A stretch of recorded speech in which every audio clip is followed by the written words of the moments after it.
Welcome to the Foul Play YouTube channel.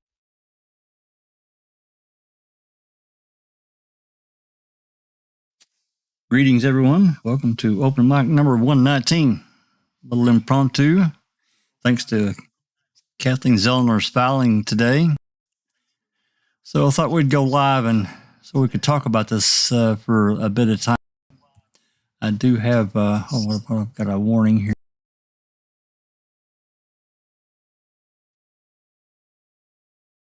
Oh, okay, never mind. There's 4 parts to this filing. And I don't know, I'm taking it for granted everyone has taken a look through it. So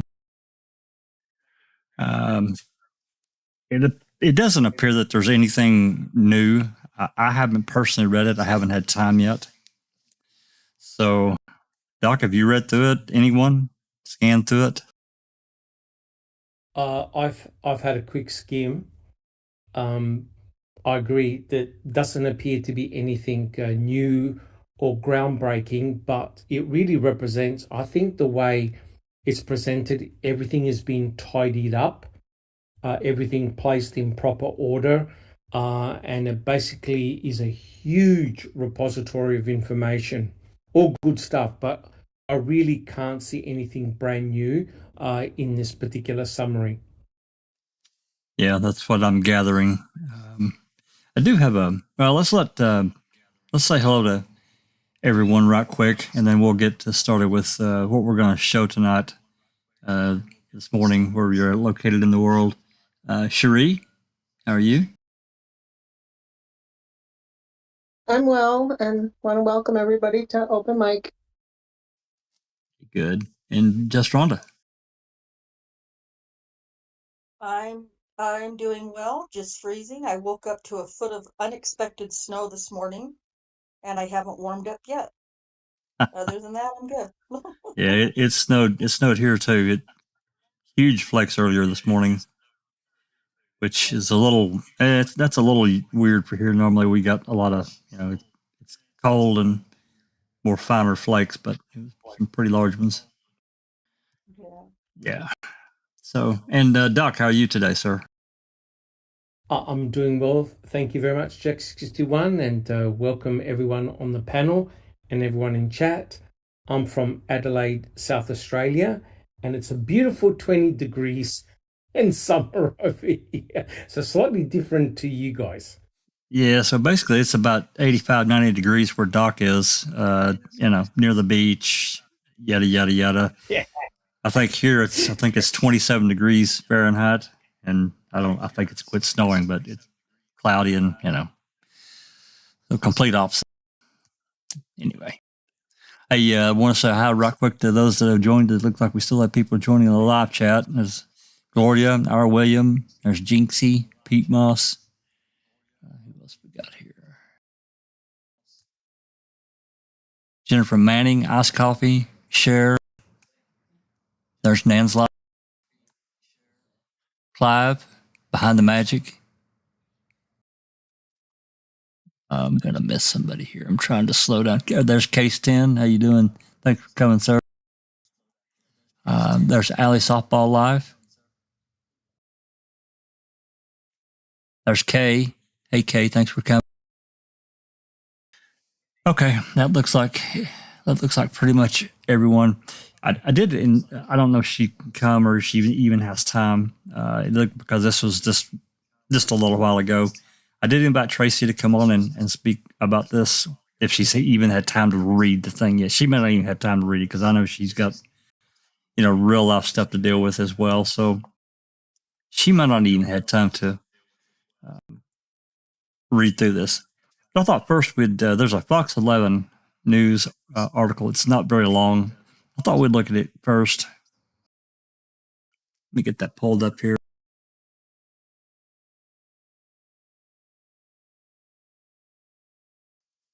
Gonna pop in there.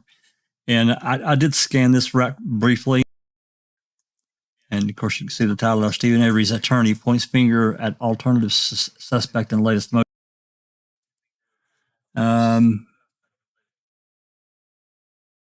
Doc, you feel like reading this? Can you see it, or do you have it pulled up or anything? Yes, I can. I can see it. Yeah. I can see it. I'll love to read it. Please, Just let me know when you want me to start. whenever you're ready. Okay, thank you. So this is the Fox 11 News article, and I quote, Manitowoc, WLUK. Stephen Avery's attorney again pointed the finger at an alternate suspect for the murder of Teresa Halbach, and insists Avery did not get a fair trial in a latest motion filed with the court.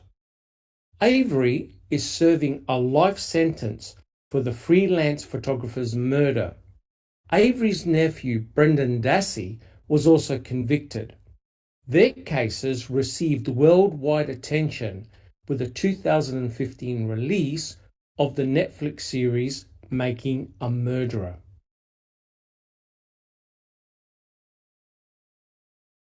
While Dassey has no appeals pending, his latest appeal was rejected by the US Supreme Court in 2018.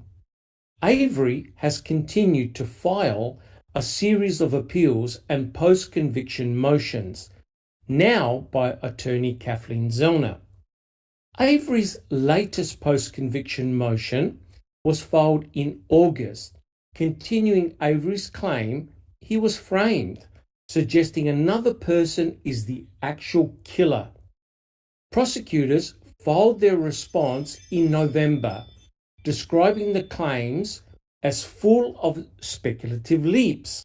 And now, Zellner's 483 pages of the motion and supporting documents have been filed.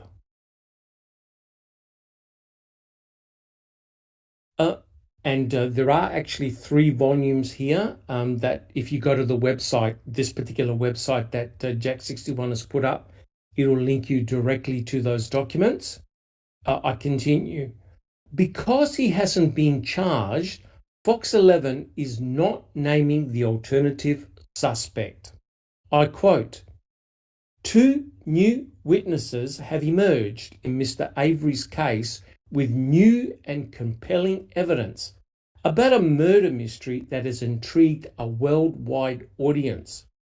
The rush to judgment and tunnel vision that led to the arrest, prosecution, and conviction of Mr. Avery is exposed by these new witnesses who provide new and undisputed evidence that directly links, in brackets, the alternative suspect, close bracket, to the murder of Teresa Halbach and the framing of Mr. Avery.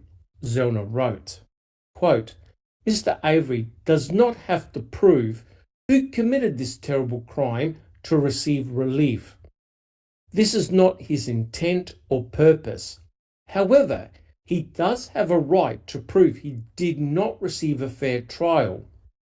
The new evidence, which establishes that the alternate suspect meets all of the Denny criteria to be a third-party suspect, and the evidence of 2 Brady violations demonstrate that Mr. Avery was deprived of a constitutionally guaranteed right to present a complete defense to the charges against him, end quote. Brady violations are when prosecutors did not disclose evidence favorable to the defendant. Zellner asked for an evidentiary hearing on the alternative suspect issues or an order granting a new trial. Sheboygan County Judge Angela Sukowitz is currently assigned to the case. No hearings have been scheduled. Before this filing, Avery's most recent appeal was denied by the Wisconsin Supreme Court last November. That decision included the rejection of several claims related to the alternate suspect. Thanks, Doc. That's interesting. So, I mean, I think that, I'm guessing that the Zellner is continuing to name Bobby as her alternate suspect. Again, I haven't read the filing. I haven't had time yet, but that's what I'm gathering. Is that correct, Doc? Rhonda, anyone's read through the document a little bit? Yes. Yes. Oh, So I haven't read through it.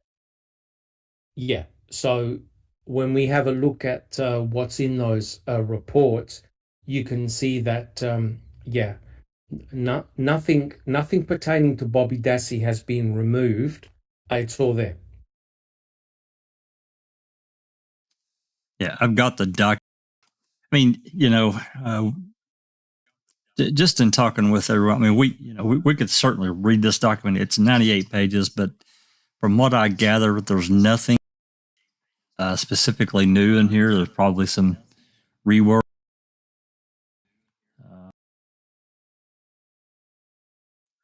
And there, like I said, there's the filing, and then there's 3 more parts attached to this. There's four parts total, and a lot of it is, as Doc said, it's rich in content as far as previous stuff that she's filed before. That's what I briefly scanned through all of them. That's what I got. It's actually even got when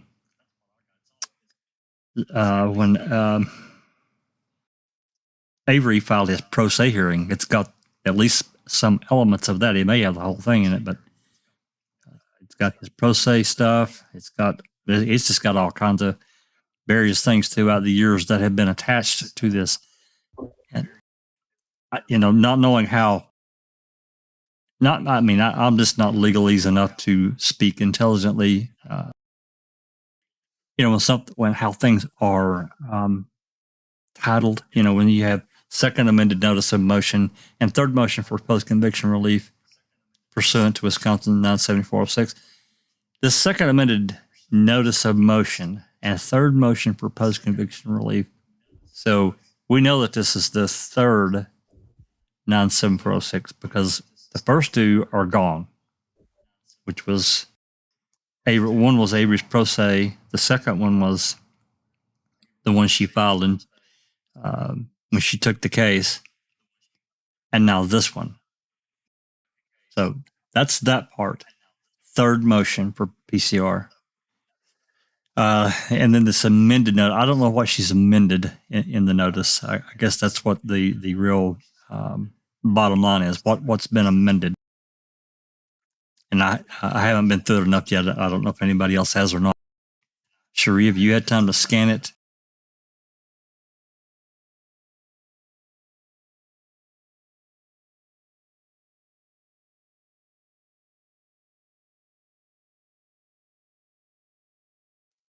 I lost Cherie.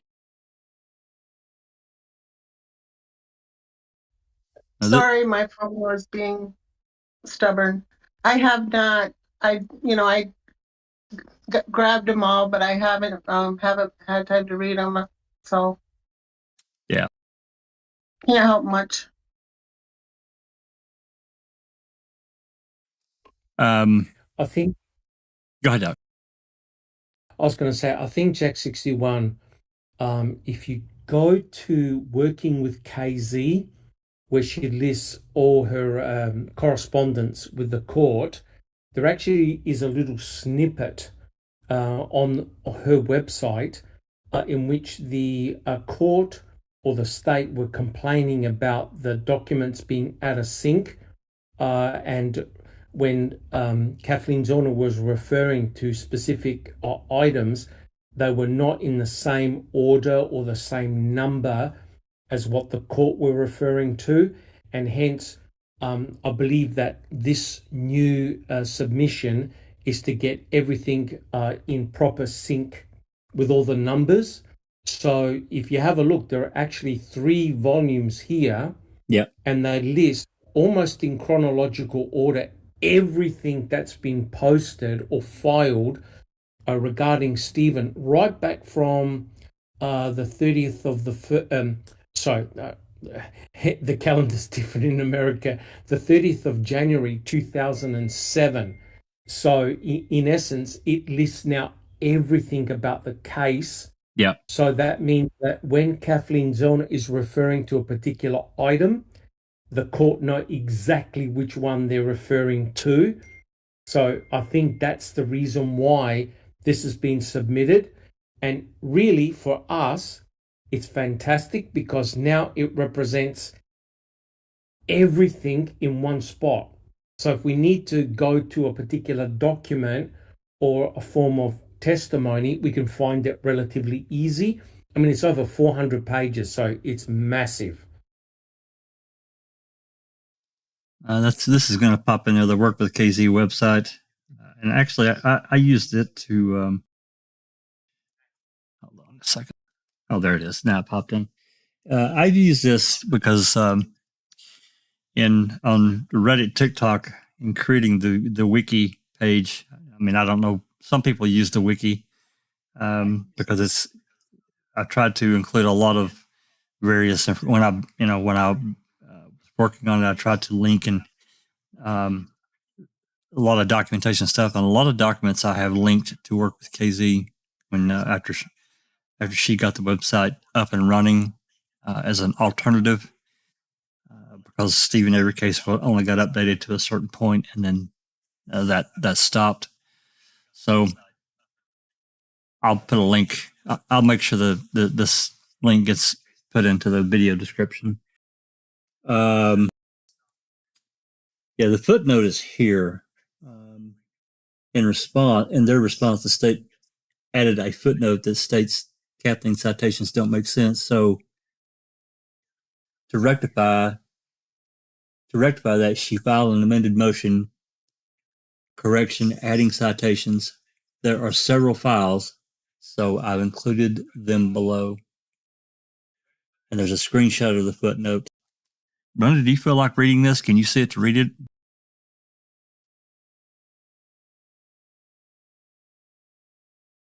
Yes, I can read it. Please do. Okay. Yeah, I'm just going to read from the screen. Okay. Please take notice that the petitioner, Stephen A. Avery, Mr. Avery, by and through his current post-conviction attorneys, Kathleen T. Zellner and Associates, PC, and Stephen G. Richards, respectfully removes this court pursuant to Wisconsin Statute 97406 for, whoa, I can't read that. What was I reading? The Was I footnote. reading the wrong thing? Yeah, the Oh, the footnote. footnote. Yeah. Okay, gotcha. I thought you wanted me to read that. Okay, footnote. Sorry, guys. Avery's record citations do not make sense. He cites to 68935, 70556 through 57, 63028 through 29, 63347, 737164, 739154, and 74312. Document 106521. Document 689 is a single-page receipt of the circuit court file, and document 705 is similarly a single-page document regarding Avery's visits by his defense counsel. Documents 630 and 633 are extension motions. Document 737 is a two-page email between law enforcement about license plate photos. 739 is a single-page exhibit about a 1994 jail phone call, and 743 is a single-page exhibit detailing evidence collected from the Court of Appeals and referring to his own previous arguments in those filings.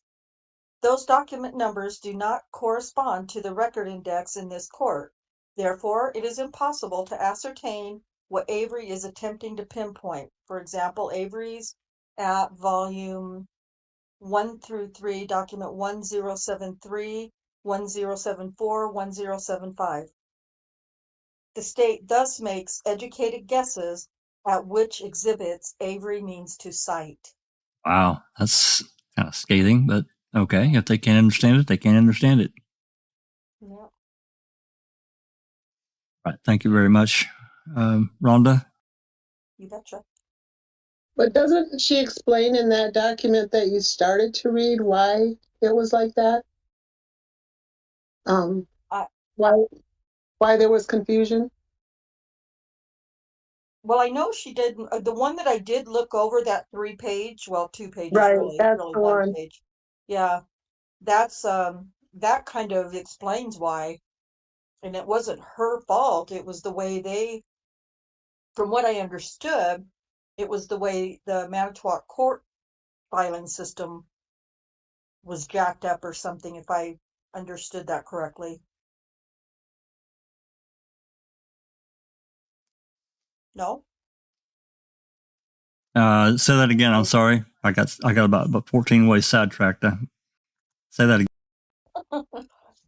Well, from what I read, that first document, the 1-page explanation basically from her, she says that the reason the numbers are all over the place had something to do with Manitowoc court's filing system being all jacked up. And so it was her that was having trouble trying to figure out their number filing system or something. And but here in this footnote they make it sound like you don't make any sense. But it was her trying to make sense of their filing system that seemed to be their true issue. Oh, the culprit. When they were scanning it, the documents to make it electronically available, they Right. they weren't doing them in order at some point, and I guess that's what it was, and that's what that document you started to read explained. Yeah, I read it really quickly while I was at work, so I couldn't get too Yeah, deep into it. I'm not sure where that document is that you read, but because I'm looking here at the very first page where she starts off. Without getting into much detail about the various things specifically within this, because I think that from what I've been told from like 4 different sources, that this basically there's nothing new. It's a reiteration of previous filings. It's just been put into basically a database. I mean, just what I can see and what Doc has said, there's a lot of different things attached to this and the other documentation that's also available. So, I mean, at the end of the day, what I'm gathering, and again, I'm not a lawyer, but given all the issues that have been raised, to me, the only way out of it is to schedule a hearing and get these people in court under oath to testify, which is what she's asking for. It's right there, Right. Mr. Avery. Yeah, Mr. Avery requests an evidentiary hearing and that he be produced for that hearing. So basically, she wants him there, and she wants an evidentiary hearing. I put that document that Rhonda started to read in the open mic text. If you wanted to see it.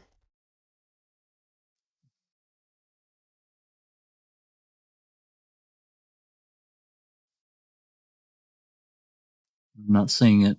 Not an open mic. I don't see it, Sheree. Yeah, I'm not seeing it. Oh, I'm sorry. I'll try it again. Neverly messed up her Discord and she can't come on. Oh Really? no. Oh no.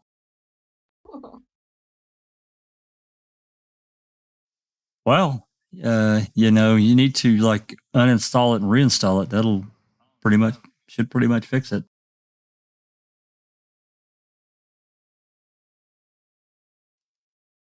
It's in the open mic voice text. Can you access that? I cannot because. Well, I'm sorry. But my voice text. Yeah, you can text with it while you're within voice. You can text. Oh, gotcha, That's a new feature, but I can't do it because I pulled the text box out for Discord purposes. Susan says it's on the office wall. Let me see if I can, or whoever can grab it. It doesn't matter to me. Oh, I got it. Wait. You got it? Okay. No, that's the one we just read. Okay, it's Well, I think did I download that today when I got home? I might have downloaded it when I got home. Gosh, I can't remember. Uh, It should be in the text now, the open mic text, I hope.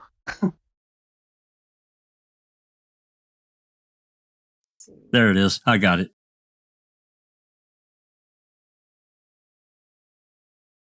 okay, Dave. There it is. Should be able to open that.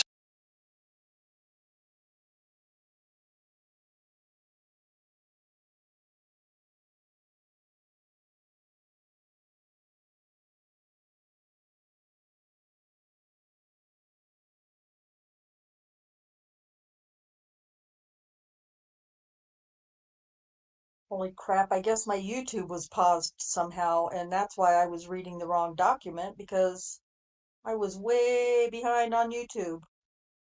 Jeez.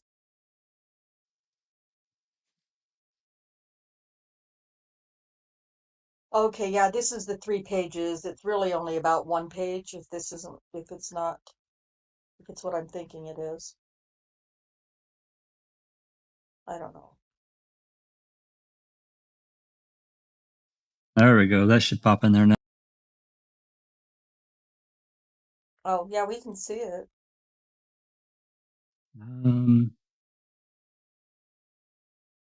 Pause again? Holy crap. Nope, I'm good.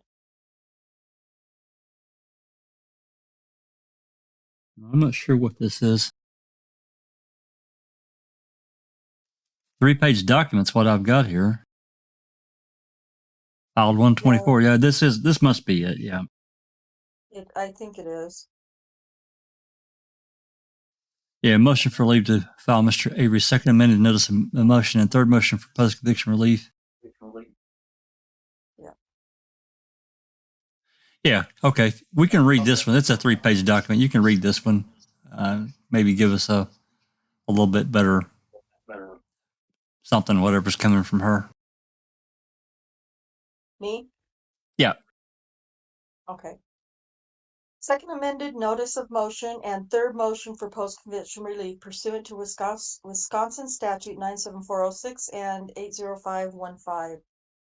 Please take notice that the petitioner, Stephen A. Avery, Mr. Avery, by and through his current post-conviction attorneys, Kathleen T. Zellner and Associates, P.C., and Stephen G. Richards, respectfully moves this court for leave to file the attached second amended motion and exhibits incorporated herein as Exhibit A, and in support thereof states as follows. 1. Current counsel has spoken twice with the current Manitowoc Clerk of Court, April Higgins, about the history of the Avery case filings at Manitowoc. Ms. Higgins explained that the Manitowoc Record Index is confusing, but can be explained by the fact that when Manitowoc enacted electronic filing in 2013-14, many of the Avery court filings were scanned but not in order of the court proceedings. One small example of this confusion is the record index numbering system. The record index numbering system order goes from 819 to 817 to 633 to 394. There are many more examples of this non-sequential numbering, making it challenging to locate documents. Additionally, handwritten document numbers were placed at the bottom of the documents before 2014. Mr. Avery is providing this court with parallel citations to the Manitowoc Record Index, the appellate record, and separate appendices to eliminate any possible confusion for this court about Mr. Avery's citations. Number 2. Therefore, Mr. Avery moves this court for leave to file his second amended motion and exhibit with the correct citations to the Manitowoc Record Index. Wow. Respectfully, Kathleen Zellner. That's actually funny. Not funny, because their records are the ones that screwed up, and yet their court is complaining about it.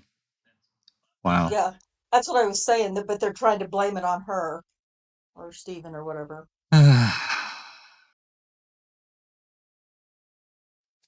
I see they still got Tiffany Winter. I thought she was gone. I know Comfort's there. I thought Winter was gone. I don't know. Yeah. Well, I mean, I don't remember which motion it was that she was part of, but it's been a while. She was certainly part of the mix, though, this Tiffany Winter. And then we didn't see her no more. It was this Lisa Comfort and the others, Josh Call. Anyway, all right. So that gives us an explanation. Yeah. Sorry. Everyone in the chat is talking about the 2 new witnesses that the article talks about. I guess I was just assuming that it was Thomas Sawinski and his ex-girlfriend, but I'm probably wrong, but that's what I was assuming. That's what I assumed too, without reading the document. Yeah, I don't. Doc, did you have any different sense? My impression was it's definitely Tom Sawinski and also Ramlow. Oh, Ramlow. Okay. Yeah. So Ramlow, so you got the new witness, Tom Sawinski. We all know what he basically stated. And also we got Ramlow with his observation of the RAV4 at the turnaround and speaking to an officer at the Senex station. So potentially you got a Brady violation and et cetera, et cetera. So I believe they're the 2 new witnesses that Kathleen Zellner's talking about. I haven't seen anything else, but certainly Tom Sawinski is the most current one for sure. Right. Yeah, and Ramlow makes sense. Ramlow makes sense to me. Yeah, it's that's here at the introduction. She's talking about 2 new witnesses have emerged from Mr. Avery's case with new and compelling evidence about a murder mystery that has intrigued worldwide audience. The rush to judgment and tunnel vision that led to the arrest and prosecution of conviction Mr. Avery exposed. These new witnesses who provide new and undisputed evidence that directly links Bobby Dassey to the murder of Teresa Halbach and the framing of Mr. Avery. Furthermore, this new evidence allows for a reconsideration of the real motive of this crime as being a sexual homicide, which was a culmination of an obsession by Bobby with viewing thousands of images of violent, deviant pornography. Wow. Yeah, William, I think Doc was just saying that Thomas Sawinski and Kevin Ramlow, which Sawinski I was kind of sure of, but but Ramlow I hadn't thought of, but that makes a lot of sense to me. Well, yeah, because he places the RAV off the property, done, and then made that report to, which he thought was Coburn, but it could have been another officer. Regardless, a Manitowoc County police officer he made a report to. Yeah. Yeah, so the issue there is that there was no follow-up and no report, and hence the defense team weren't made aware of it. Like there was sort of like no tips, for example, Tom Sawinski, and there was also no mention of the RAV at the turnaround. So things like that back in 2007 would have been dynamite, right, guys? And so that's what Kathleen Zellner is arguing. Oh, it'd been like a bomb if Buting and String had brought Ramlow in and gave that testimony. It'd been like a bomb going off. Yeah. Correct.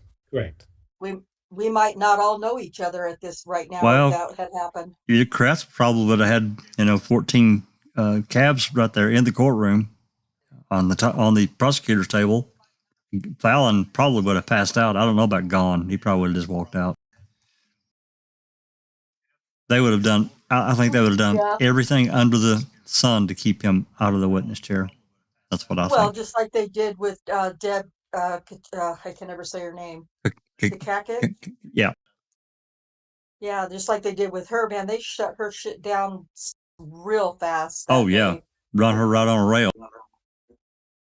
Yep. Yeah, this I was just kind of reading through this. This is pretty rough. what she's written here.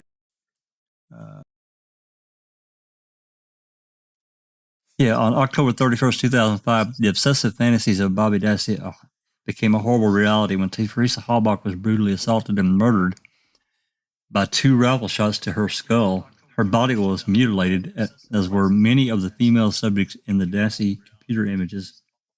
Bobby was in possession of the Halbach vehicle, which contained the crucial evidence of this terrible crime.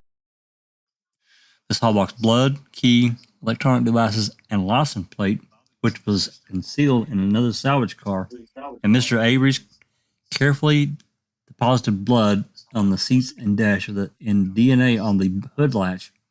By being in possession of the vehicle, Bobby was able to control the direction of the investigation.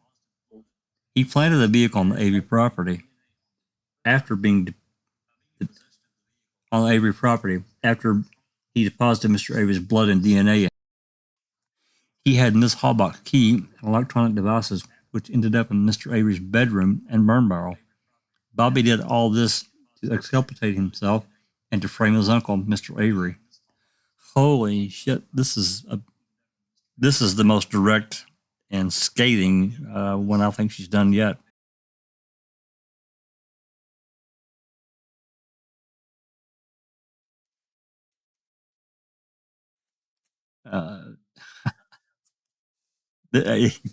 It's almost hard to read, but I mean, I guess we have differing opinions, and it's not that I don't want to read it because I have a different opinion, but this is scathing to me.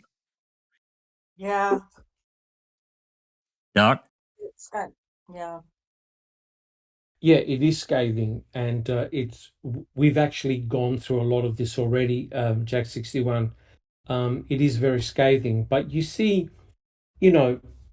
it's sort of like what's good for the goose is good for the gander. Basically, the courts were telling Kathleen Zellner, this is what you should really stick to. Present your Denny and why you believe that Bobby Dassey is your perfect Denny. And then she has done that. And really, you got to present it in the most vigorous manner that you can. I'm not saying that Bobby Dassey did anything nefarious, but if you're presenting this to the courts, you need to say why you believe Bobby Dassey is your Denny suspect, or an alternative to the murder of Teresa Halbach, right? You can't go half-assed in a court or in a filing. You need to go full out. And it's sort of like disingenuous that now the court is laughing to her and saying, well, come on, think about it. Is an 18-year-old, 19-year-old going to be sophisticated enough to do this? This is more like the work of law enforcement, right? And you sort of like throw your hands up in the air, give me a break. What do you want? You want a perfect Denny, or you want me to start pointing to law enforcement? So you've got to make your case strong. But when you think about it, the important thing is that she needs to get in front of a judge and possibly a jury to argue her case, right? That's exactly what she's trying to do. So you can't blame her for that. Right. I agree. Yeah. I mean, that's the ultimate goal, is to trigger an evidentiary hearing, and then, you just never know where that shit's going to lead, because you really can't go beyond that at all, in my opinion. But to me, and I agree with you. We can't really, I guess we can accuse in our own mind, theorize and speculate. I personally don't think Bobby did it. That's just me, just from what I know and have read. It is really strange, though. I as we read through the last filing, and the state's reply, so what if he was pushing the RAV4? Doesn't mean that Avery didn't kill Teresa. That's basically what I got out of it. So you're connecting the most crucial piece of evidence. The state is saying, so what? Big deal. So what if he was pushing it? It doesn't matter. Well, it really does matter. Of course it does. Of course it does. You gotta play their bluff, right? I mean, all this stuff. If what Tom Sawinski has observed is indeed correct, and he did see 2 individuals pushing the victim's vehicle up Avery Road on that Saturday morning, that is significant. It's something that you can't trivialize away, because remember, the state's position in this is that neither Teresa nor her RAV4 ever left the property. So when you've got multiple independent witnesses saying, hey, I saw the victim's vehicle at A, B, C, and D spots, that clearly cannot be correct. And if the state are now saying, oh yeah, Stephen did it, oh yeah, Stephen did it, it's got to get to a point where it becomes ludicrous and ridiculous, right?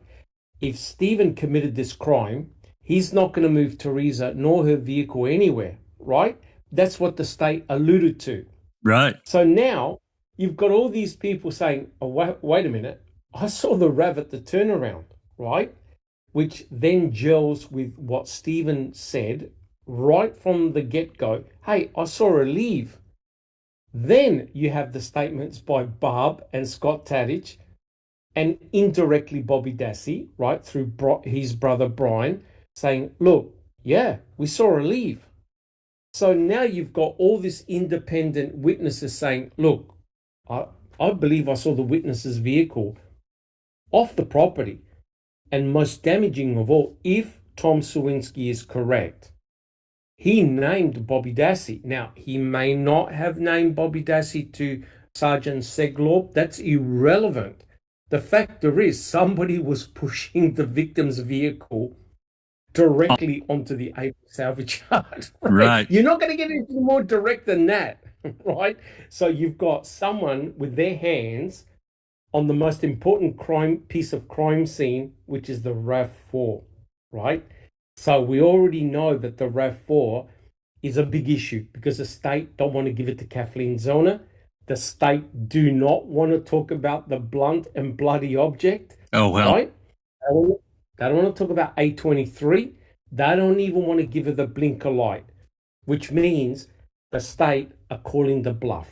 They're saying, oh, yeah, no problems. We can explain it. They don't want to argue that in front of a judge who may be more sympathetic. Do you know what I mean? Who may look at this and say, come on, guys, this is ludicrous. Make up your mind. Where was this car? Yep.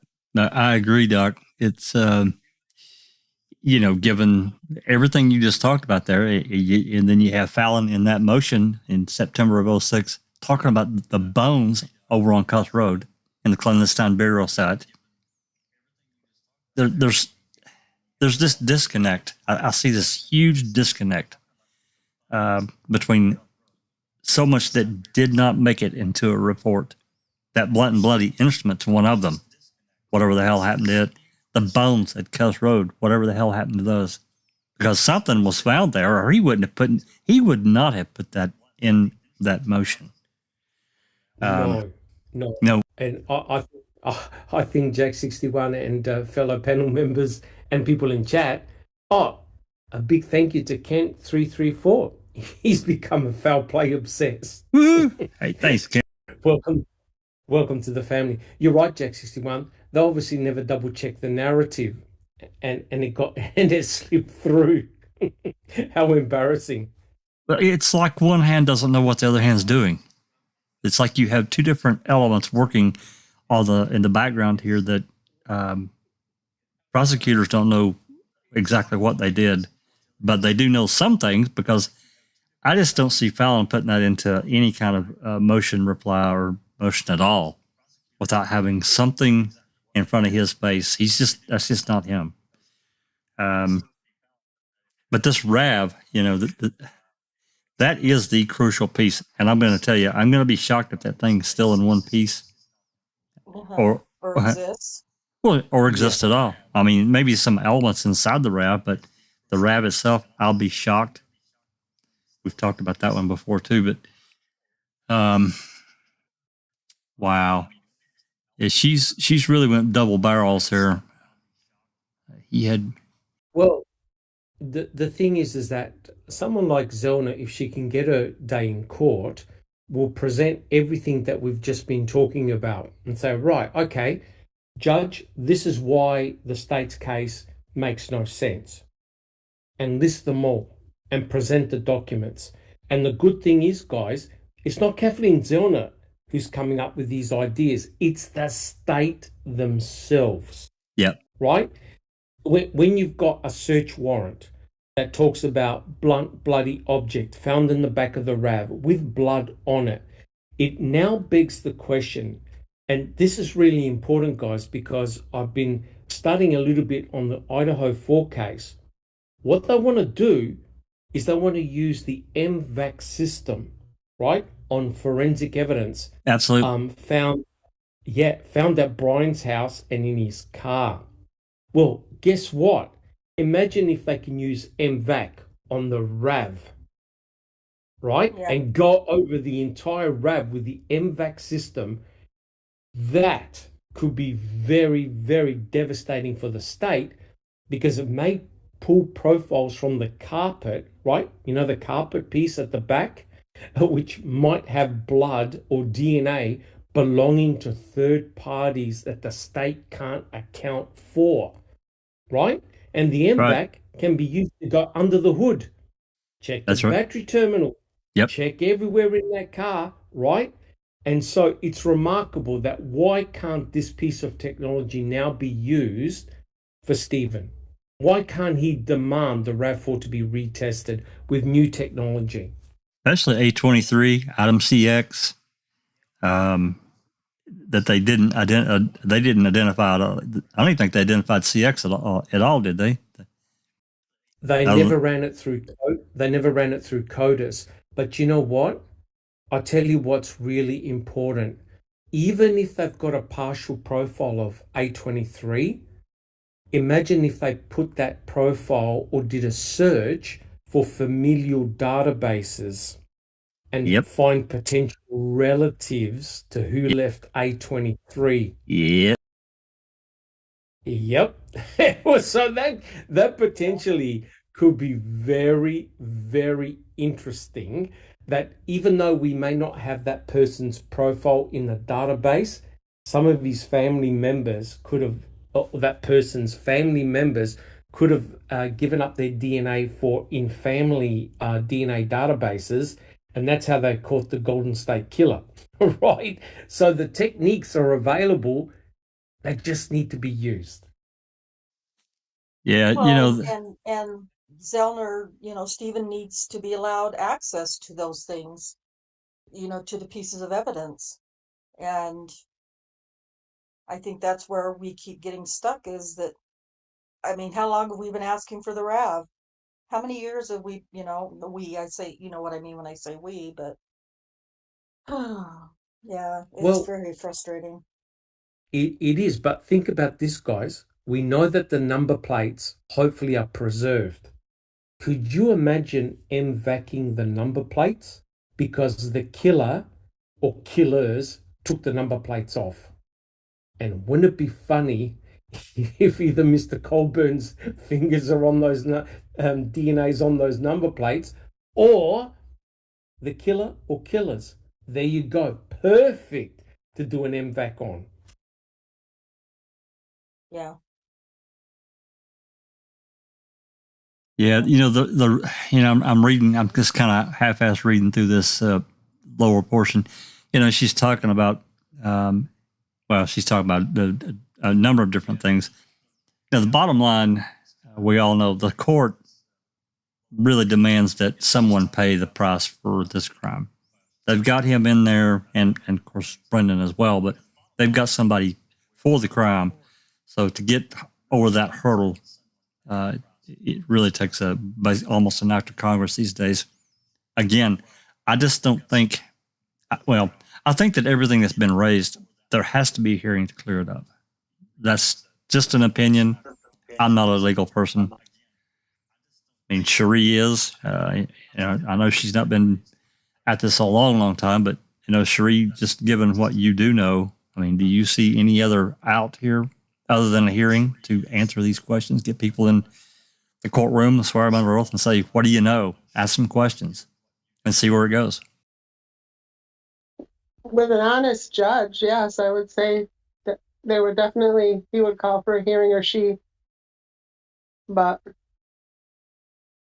But as long as we keep We getting don't always stuck have that. with Suckowicz or whatever her freaking name, sorry, Judge name Angie. is, Judge Angie, sorry. Yep. I told you I was cranky today. Well, Um, she goes on to say here, Mr. Avery does not have to prove who committed this terrible crime to receive relief. This is not his intent or purpose. However, he does have a right to prove he did not receive a fair trial. The new evidence, which establishes that Bobby meets all of the Denny criteria to be a third-party suspect, and the evidence of 2 Brady violations demonstrate that Mr. Avery was deprived of a constitutionally guaranteed right to present a complete defense to the charges against him.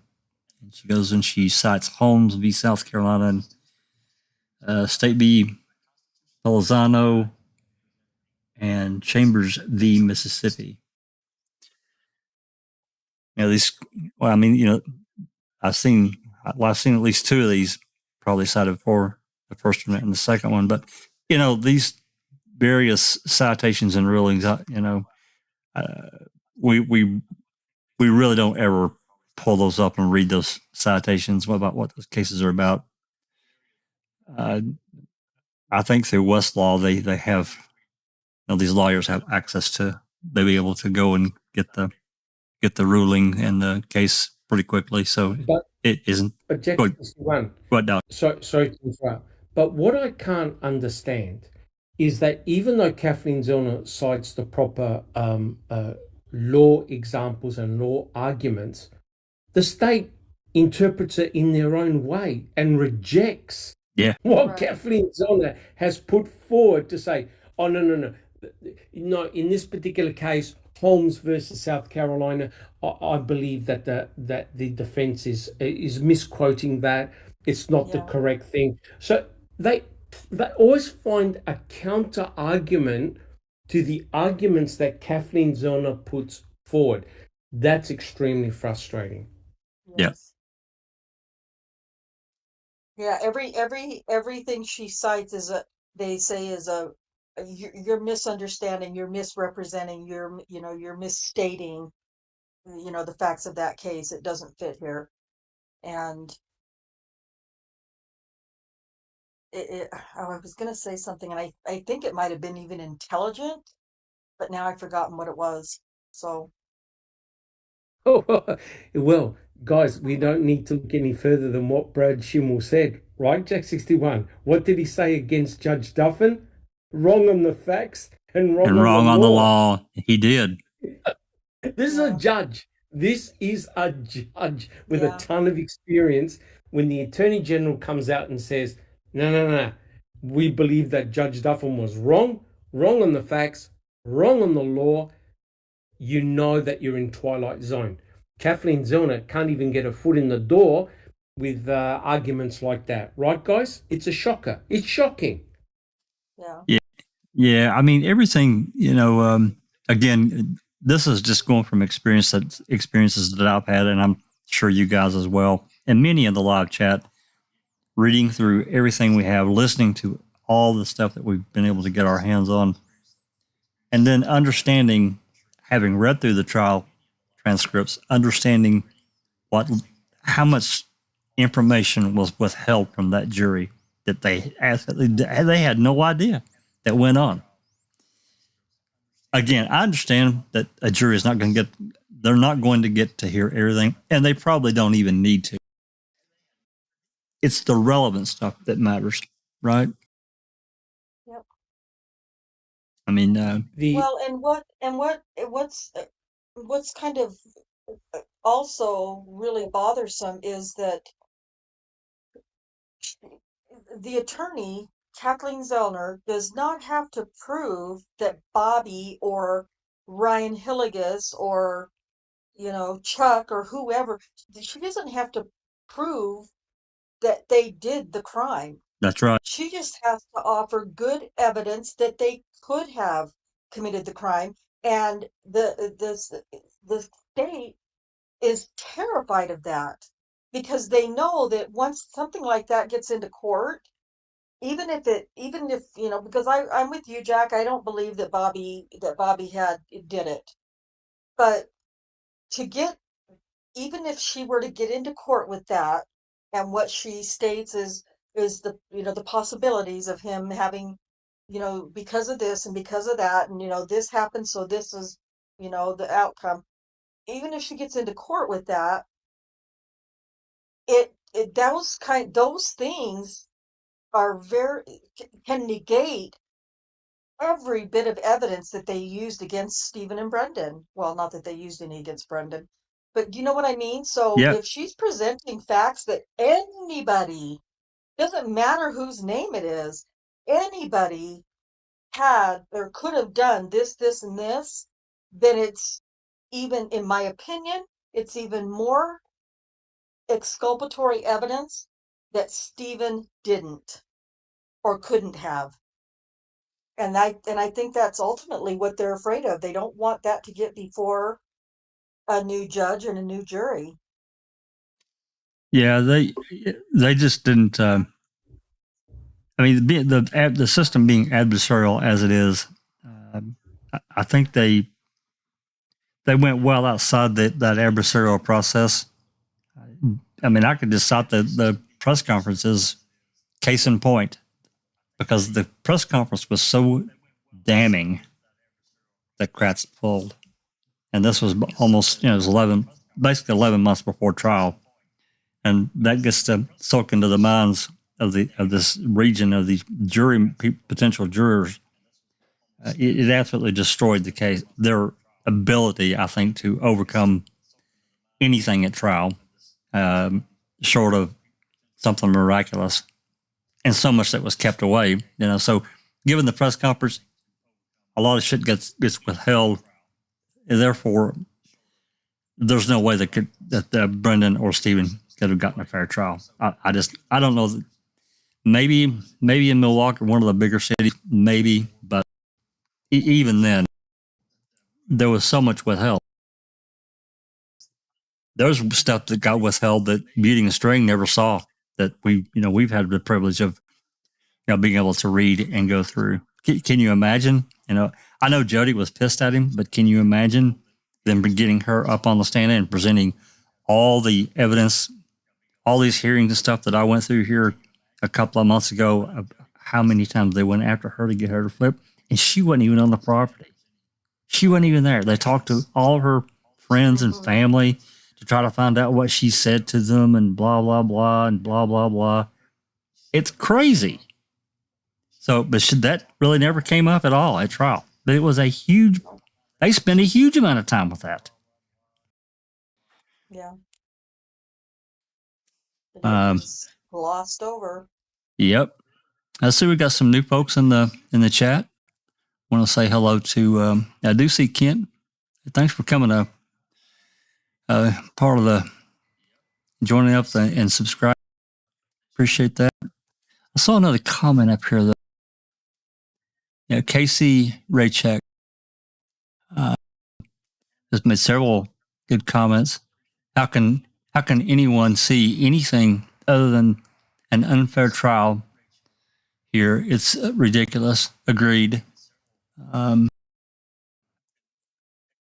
Give them a new trial. They can't. They know they'd be up shit creek, and then the answers that need answering will get answered. Well, I think that's her goal, is to try to get this evidence, some kind of hearing, to get these people up on the witness stand. Going back to the Sawinski call, and then, we can't forget that his ex-girlfriend, fiance, whoever she was, she's also submitted an affidavit and said, yeah, I remember this, him calling, talking about this event that happened back then. And this is his voice on the recording. Yes, this is his voice. Obviously, we don't get to hear the second part of the call once the connection gets made. That's pretty powerful, in my opinion. Yeah. Yeah. I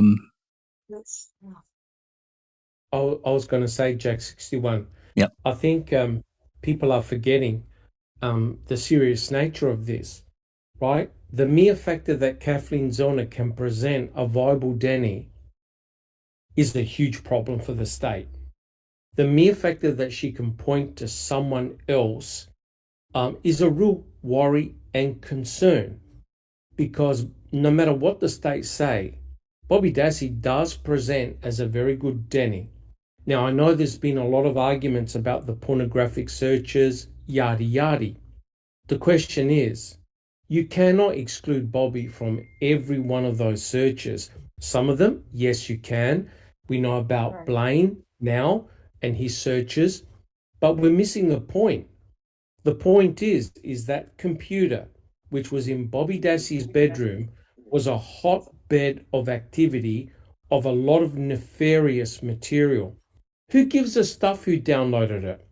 How do you know that Bobby Dassey wasn't watching it after or getting access to it, right? So the question is this: Bobby Dassey, that computer was in his room. He knew the password. He definitely used it, right? And sure, anything after the 31st of October, you can't really bring in, because that's the day that Teresa Halbach was murdered, allegedly. But the fact that there was a lot of nefarious activity right up to the 31st means you can't rule Bobby Dassey completely out, right, guys? Right. You cannot rule him completely out. The computer is in his room. Sorry, and just because, no, I apologize, I cut you off. And so just because, I am bothered by the fact that it's okay to say that for the state to say it absolutely wasn't Bobby, and even if it was, it doesn't matter. But it's not the same when it comes to talking about Brendan. They can't say that the same thing for Brendan. It absolutely wasn't Brendan, and even if it was, it doesn't matter. What is good for Bobby, then, in that case, should have been good for Brendan. That's an excellent point. Excellent point, just Rhonda. And that's why the guilt is a walking around in circles, right? They're saying, oh, yeah, come on. Kathleen Zellner's pointing at Bobby Dassey. Well, God damn it. You can't even point a finger at Brendan Dassey, right? Yeah. You can't even point to him in terms of any form of nefarious activity on the 31st of October, right? So the point you made, just Rhonda, is so important. But the thing is, right, we know of direct proof that Bobby Dassey saw Teresa Halbach arrive on the property, right? Brendan Dassey could not have seen Teresa Halbach because he came home at 3:45, people, whereas Bobby Dassey admitted seeing Teresa Halbach get out of her car and take pictures. That means he's in the same circle as Stephen Avery, correct? That's right. He's now in the same, you cannot take them apart now. They're in the same area, the same time, viewing exactly the same person. So the only two people that we know saw Teresa arrive, take photographs, are Bobby Dassey and Stephen Avery. So therefore, now, because Bobby ruled himself into the narrative, of course Kathleen Zellner can now pursue Bobby as an alternative suspect, right? And he has all the Denny prongs, right? Now we know that on that computer, there is a lot of very nasty, nefarious images, which I do not classify as normal pornographic material. Well, there was a fascination for underage child pornography and torture. Now, someone might argue, yeah, but how do you know it was Bobby? Well, my answer to that is, how do you know it wasn't? All right? How do you know it wasn't? Exactly. So hence, they even said, Kathleen Zellner even said very carefully, remember what she said? We can exclude Stephen and Brendan from all these searches because they were obviously in prison, right? So you can exclude those two guys out. So she's not saying, oh, yeah, we can't totally exclude Stephen and Brendan. but you can't, for Bobby, you can't exclude him 100%. So he's still ruled in, right? And the most damning observation is Sawinski's. If what he observed is correct, then, oh my God, you've got Bobby Dassey's hands on the victim's vehicle. In any other country of the world, he would have been brought in for questioning. He would have been put in jail and held for questioning, except in Wisconsin, where the states say, right, Jack 61, who cares? No problems. I don't see any issues. Doesn't mean Stephen didn't. Just because he's pushing her car doesn't mean he didn't. Avery didn't kill Teresa. That was their basically the gist of their part of their reply. So, you know. You know what they're implying, right? That Stephen Avery was like Charles Manson. He had control over everyone. Yeah, he had minions. He had minions working for him. Minions. He had all his minions. Correct. It is ridiculous, and part of this ridiculousness, I pulled this up intentionally. This is the unfiled warrant that Sunshine Christina got about a year ago. This is one of them. She got a bunch, but this, for those that don't know, maybe that are new, I don't know I see a couple of new names in the chat, but this is an unfiled warrant that Sunshine Christina got, and this is number 11 of the affidavit. Now, an affidavit, of course, is if for those that don't know, an officer they want to search something, so they have to submit sworn testimony. Basically, it's a sworn statement of this is why I should be allowed to execute this warrant.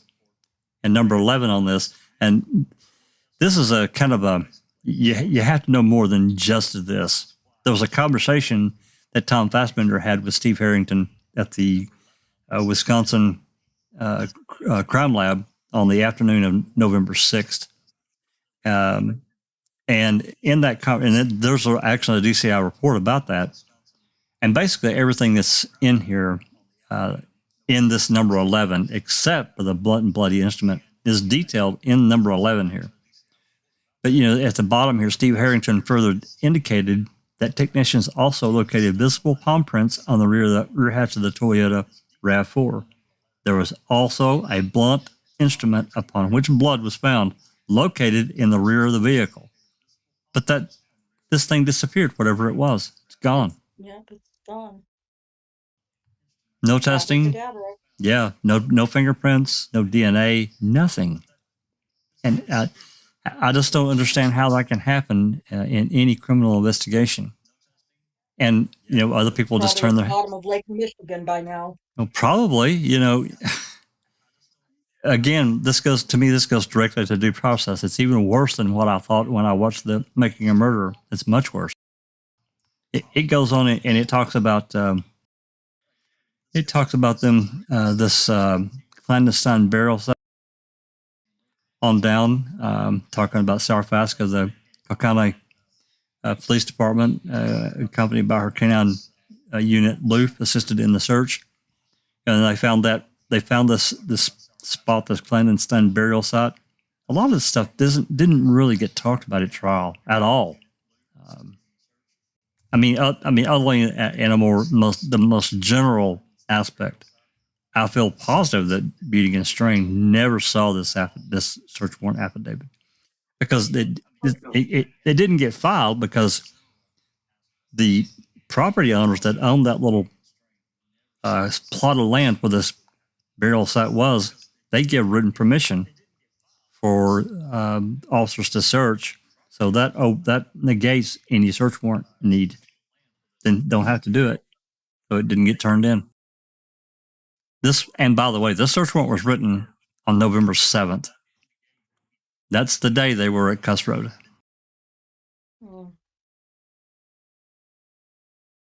Anyway, long story longer. I just don't see any way possible that questions can just be questions. There has to be a hearing to answer so many of these questions that are, they're not just glancing blows. These are body blow questions. These are hard questions that need resolution. No matter which way it goes, Witnesses have to be called and sworn and get testimony. The phone call, the Swinsky phone call. You know, this is something that appeared after, 17 years. Boom, it's been, it was, earlier, it was late winter last year, I guess, when, these other DVDs were gotten by open records request finally after many years of requesting and trying to get these various dispatch calls and so forth. All of a sudden, voila, we have a bunch more that appear. I still think there's at least another. I think there's more. We have nothing for November 4th to this day. Manitowoc County has yet to produce one call, one dispatch call, radio transmission, not dispatch. We got a couple of dispatch calls, but they're nothing really for November 4th, but no radio transmissions at all. And that's not reasonable. I'm sorry. It's just not. To say, you jump from the 3rd to the 5th with radio transmissions and there's nothing on the 4th. Well, what happened? They didn't do anything on November 4th and looking for Teresa Halbach? Really? Yep, everybody just took the day off. Yeah. It's so. It's when I say unbelievable, I don't mean it's like, oh my gosh, that is just unbelievable, so unbelievable and outrageous. I mean, it's unbelievable. Like their narratives on every aspect of this case is literally, in my opinion, every bit of it is unbelievable. Like it just doesn't make sense. I've ran out of ways and words to describe how completely ludicrous the entire case is. It's just. Well, this is another one that Jinx mentioned the zipper voicemail. That's another one that we tried to get for forever. Somebody has I can't remember. Well, I think several have said that we think it's probably been mislabeled with intention. It's sitting somewhere in a drawer or on a shelf. But yeah, it's really frustrating, Well, what's interesting, Jack 61, is that Jolene Zipperer cannot remember what time Teresa Halbach got to their property, right? And that's significant because if Teresa had actually left Stephen's property and went to the Zipperers, then clearly Stephen couldn't have killed her. And I think it was Remica or someone who actually said that it's likely that the Zipperers was her last stop. And that's important because that voicemail, the timing of that voicemail may indeed be critical and exculpatory for Stephen. And all of a sudden, it's gone, lost, no one knows where it is. That's right. It shows up on Kratz exhibit list in January of 2007. That zipper voicemail, along with Barb's voicemail, they're both listed as an exhibit, as seized. And this is a month before trial, so clearly something has happened to it. It's been buried under, probably in Lake Michigan, as Rhonda said earlier, the bottom of Lake Michigan. Yeah. Well, get back to Bobby. We talked about him a lot. We listened to the November 9th, 2005 interview that Jinx got several months ago, and the importance of that and how long they kept that one buried for forever. And I don't blame them. It was terrible. But no matter what, I still feel, I think Doc feels the same way, that they compromised him to such a degree that he didn't really have too much choice in what he did, or really no choice at all. Scared to death. You can imagine 19 years old and you've got all these cops coming at you. Yeah, they were certainly all compromised, Jack 61. The pressure and the heat was put on all of them from the get-go. And even Chuck and Earl, they were threatened, remember? Oh, so you're burning tires on the Avery salvage yard, are you? Oh, okay. let me get the appropriate authorities down here, right? And oh, you're operating the crusher without proper permission. So Yeah. you could tell that they were threatened from the get-go. Sure. And not only that, the war between the family members started long ago. As soon as law enforcement officers took over, it essentially was either you believe that Stephen did this or you're part of it. So they had no option. They really had no Well, option.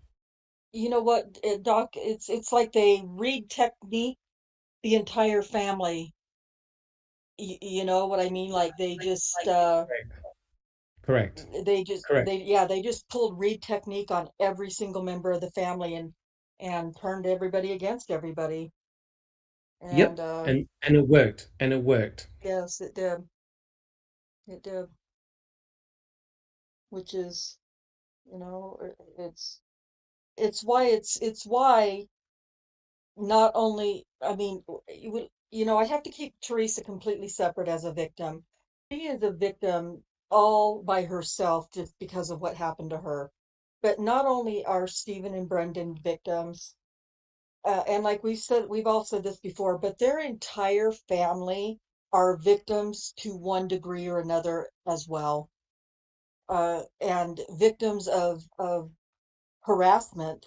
Law enforcement harassed the hell out of that family, but made it look like it was something different than harassing. Well, and I always have believed that the reason Bobby did what he did on the witness stand and turned his story and pointed to Stephen, even though he was 18, 19 years old and should have known better, I fully believe that they threatened him.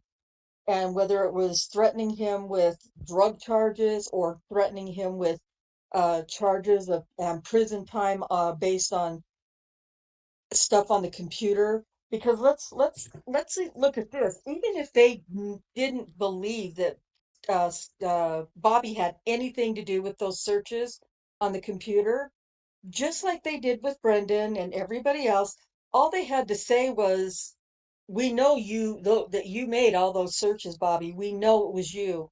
We know that you're the one that was looking up all this disgusting foul, blah blah blah blah blah.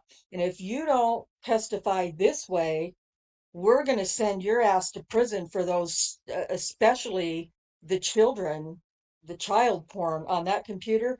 You're going to prison. You cooperate with us or you're going to prison for that."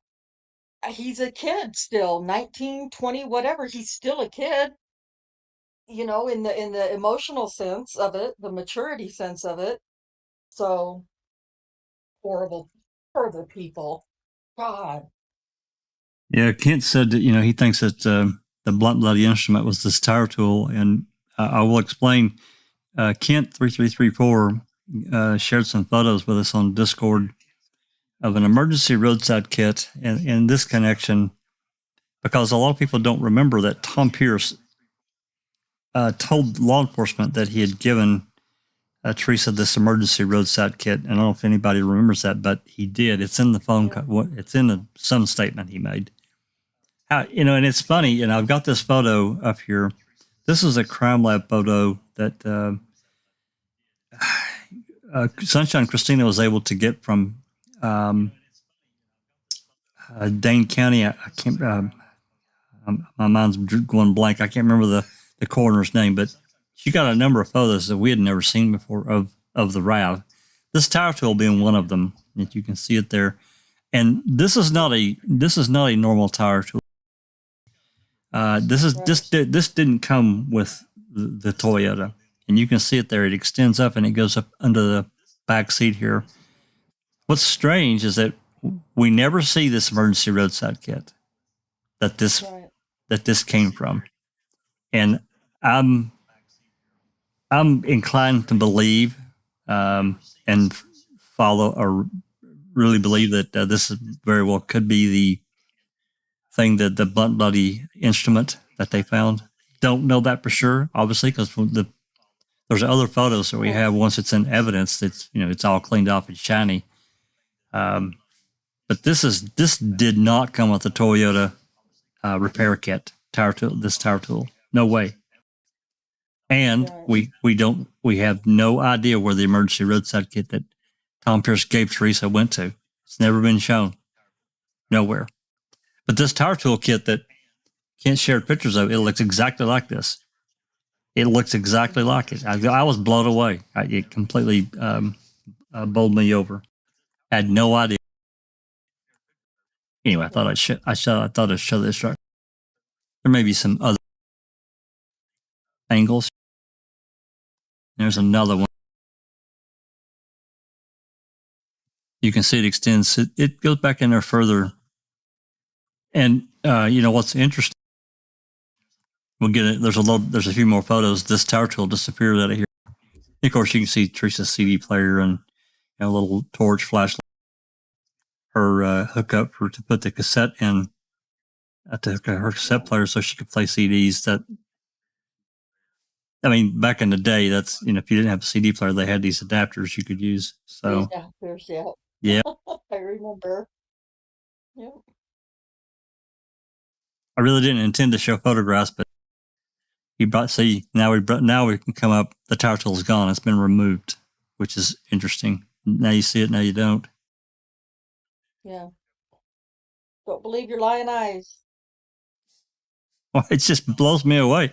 They've got it hammered out in that search warrant that if it was this Tower Tool or whatever, is in the back of the RAV with blood on it, and boom, it's gone, and there's no examination of it whatsoever, no forensic examination. There could have been fingerprints, and likely were, on the handle of that. Yeah. We don't know whose blood was on it. It probably was Teresa's, but we don't know that. Yeah, but the person A23 could have also been on that. Yep. You know what I mean? Whoever. Yep. Yeah. It's going to jump forward here, and this is the cargo area. You can see that Tower Tool right here on the left poking out from where it's sticking out and coming up underneath the back seat. We know that there was blood found up underneath the back seat on the bottom. Right. It's in Stalky's notes. And I can't remember, but Doc, you probably do. Did Stalky, did they collect blood samples from that and do DNA testing? They didn't, did they? No, definitely not. And you see, the main issue is this, right? Somehow, if we're looking at the narrative of the broken blinker light, if we say that the broken blinker light is somehow involved in the murder, then someone obviously had to have had access to an object that they hit Teresa Hallbach with. Yep. I highly doubt that Teresa Hallbach is going to get out of her car for a stranger. For example, she would have either had to have been involved in some type of minor accident for her to get out of the car and collect the blinker and put it in the back of her own RAV. So the question is, the evidence suggests that she was bludgeoned at the back of her own RAV4 with the back door open. So I highly doubt that her perpetrator would have gone to the back seat of her RAV and knew that there was a tire iron there, right? If you're going to attack somebody, you have to be prepared. So if that object there had blood on it, that definitely would have been part of a report, because they would have done fingerprint analysis, they would have done blood analysis, etc., etc. And the irony of all ironies is that Kathleen Zellner's blood spatter expert actually supports the notion that a blunt and bloody object was used to bludgeon Teresa Hallbach at the back of her own vehicle. That's right. Spraying her blood on the back open door. We see it in an affidavit, that search warrant, and it's gone. Absolutely gone. Yeah. Yep. I was just looking through here right quick to see if there was a photo of that back door. There's the peg on one of the back seat at the bottom. Mm-hmm. And there it is again. You can really see that it's a Tower Tool.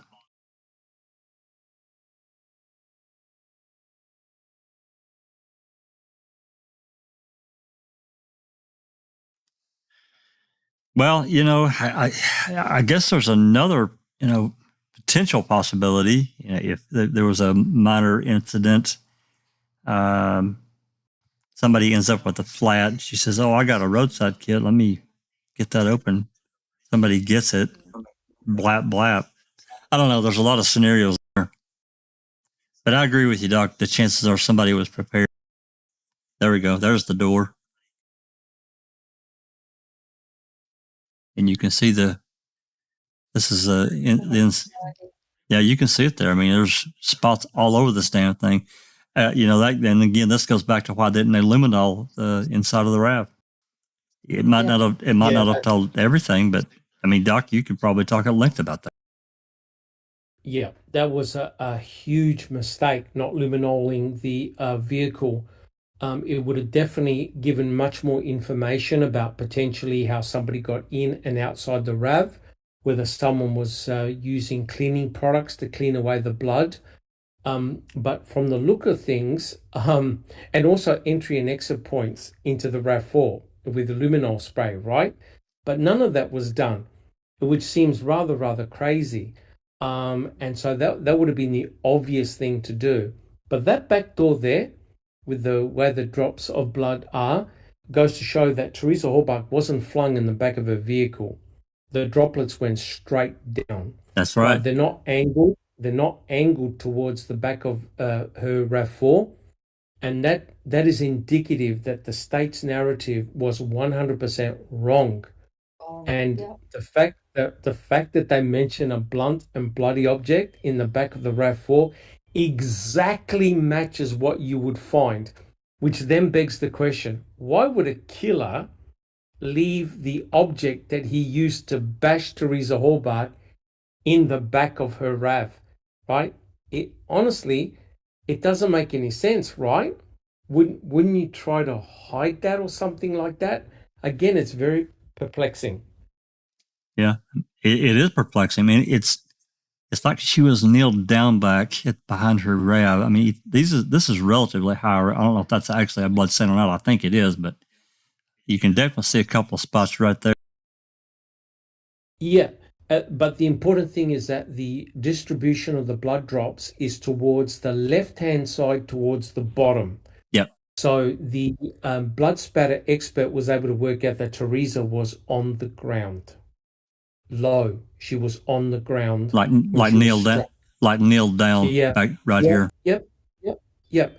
And so if you're being bashed in the head such that it's actually causing blood to come out, because remember, she had a crop of hair, that's serious. We're talking about serious skull damage right there. Well, I wonder if it's possible, Doc, if she got hit once, fell to her knees, and then the next blow or blows caused the actual fracture to cause the bleeding that low. If she had been knocked, to her knees or something. I mean, I guess that doesn't really matter, but I would say possible. That her attacker. I reckon you're right, just Rhonda. I would say that her attacker surprised her from behind, knocked her on the head once. She fell down, and her attacker hit her multiple times, picked her up, and put her in the back of her own RAV4. And hence that explains the blood on the plastic molding of her RAV4. And the fact that it's actually a smear tends to indicate to me that her head was rolling around. In other words, the vehicle was in motion. Do you know what I mean, guys? It wasn't a pool of blood. She could have been wrapped up in the tarp or the carpet and placed in the back of her own RAV4. Yeah, shocking when you think about it. Very. It is. It's disturbing. Oh. Yeah, and I definitely believe there was a mat or something back there, because the line, you see the line all the way down through. Well, transporting a body is going to be so much easier if they're wrapped up in a carpet or a tarp, rather than holding a body, which is going to look really suspicious and bleeding, right? Whereas if they're rolled up in a tarp or a carpet piece, much more easy to transport and potentially dispose of the body or whatever. But I I get the hairs on the back of my neck standing up, because we've probably established a narrative of how Teresa Halbach was killed. And blows like that are very likely to kill you, for sure. Yeah. That's a savage beating.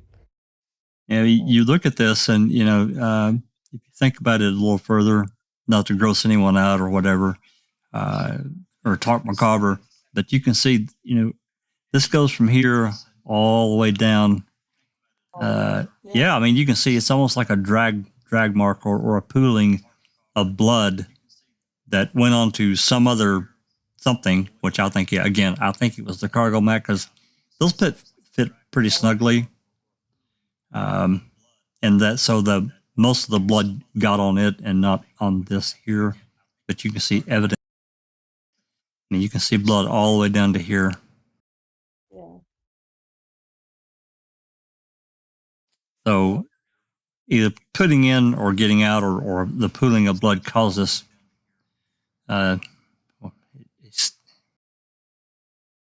something far different happened than what was ever presented at trial. And again, that goes back to what was presented to the jury. Yeah. I think wasn't it Storkey that said that the blood distribution pattern was consistent of someone being flung in the back of the RAV? Yep. Yeah, we now know that's complete garbage. And at the end of the day, how much new evidence does Kathleen Zellner have to produce through the use of experts to say, hey, look, the state's narrative is garbage? And it's not right for the state to say, well, okay, then Stephen did it, right? Then if you keep on blaming Stephen for all of this, then common sense has to take place. And you know that Teresa Halbach couldn't have been pinned up in his bed screaming, especially if she was knocked unconscious with severe bashing to the skull. And Brendan Dassey never said he saw any blood on the pillow or on the mattress, right? Until they cut her throat and then stabbed her in the stomach. So who do you believe? What narrative do you want to go down? And you know what? This is making Brendan Dassey's case look even stronger, that he was definitely coerced, and everything he said is just pure garbage. The physical evidence doesn't back up what Brendan said. There can be no way. No way. No, there would have been blood. There would have been blood somewhere in that bedroom if it happened the way that he was coerced into saying it happened. And all over that bedroom. Yep, they cut the or the garage. Yes. Oh. Okay, what do we got? What do we got going on in chat? I haven't been keeping up. I apologize. There's been a lot of chatters. There was hair. Need to go back up. Carol was asking about, and I just see it again here. She said, was the loss of the bloody object brought up on the original trial? It was not brought up at trial. The only time that this blunt and bloody instrument was mentioned is in that unfiled warrant. It's never mentioned again anywhere that I'm aware of. Because it was a huge surprise when we read that. Huge surprise. Last year? Yeah. I think it was March or April when Sunshine Christina got these unfiled warrants. There's a number of them. They're like draft warrants that they wrote, which I'm really shocked they kept them for this many years. I mean, why would you keep an unfiled draft warrant just hanging around in a file somewhere? That just tells you, that just makes you think, well, what else have they got that we haven't seen that is relevant? I'm not just talking about, a blah, blah, blah police report that's not relevant. I'm talking about the relevant things that could have been used by the defense. Behind the Magic is asking random question, but do you all know who was the first person to enter the RAV once unlocked? I think that is Groffy. Yep, according to the reports. According to the reports, it was Groffy. Groffy. Yeah, and he was he was meant to photograph the vehicle, not take a swab, right? He took a swab of the at the ignition point, which is rather sus. And he took one in the back too. He was ordered by his boss, whoever was there. I can't remember her name. He was ordered to take swabs in the front and the back of the RAV instead of, but before photographing, as far as when, yeah, it is. Very interesting. Who did Zellner say the RAV was in the hands of? I'm not sure. I don't want to be out of context here. As far as we know, just to answer it straight, just to answer this, literally answer it, as far as we know, Calumet County has that in a storage facility somewhere. If it's so, Oh, sorry, go ahead. I was going to say, did Kent talk about what Tom Sawinski saw, or where the RAV4 is now? Well, yeah, not 100% sure. Yeah, as far as we know, that Calumet County still has that in a storage facility, but we don't, we don't know that for positive. I hope they do.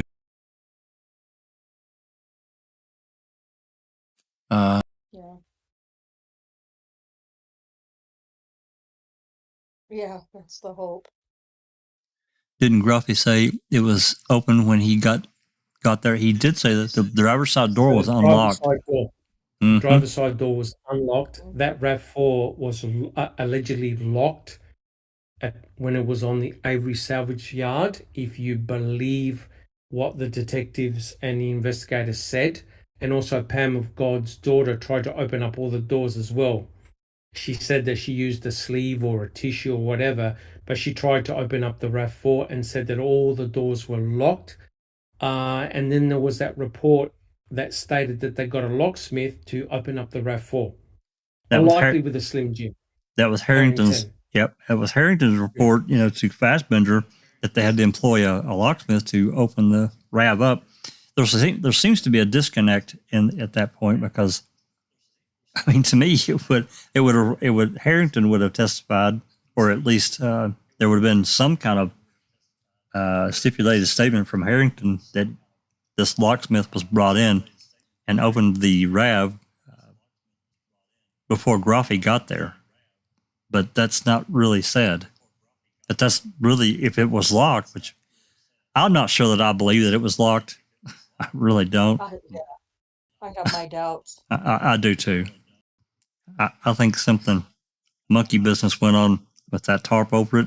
We talked about that a little bit last night on Jeff Jones Live, and we went through a lot of photos, but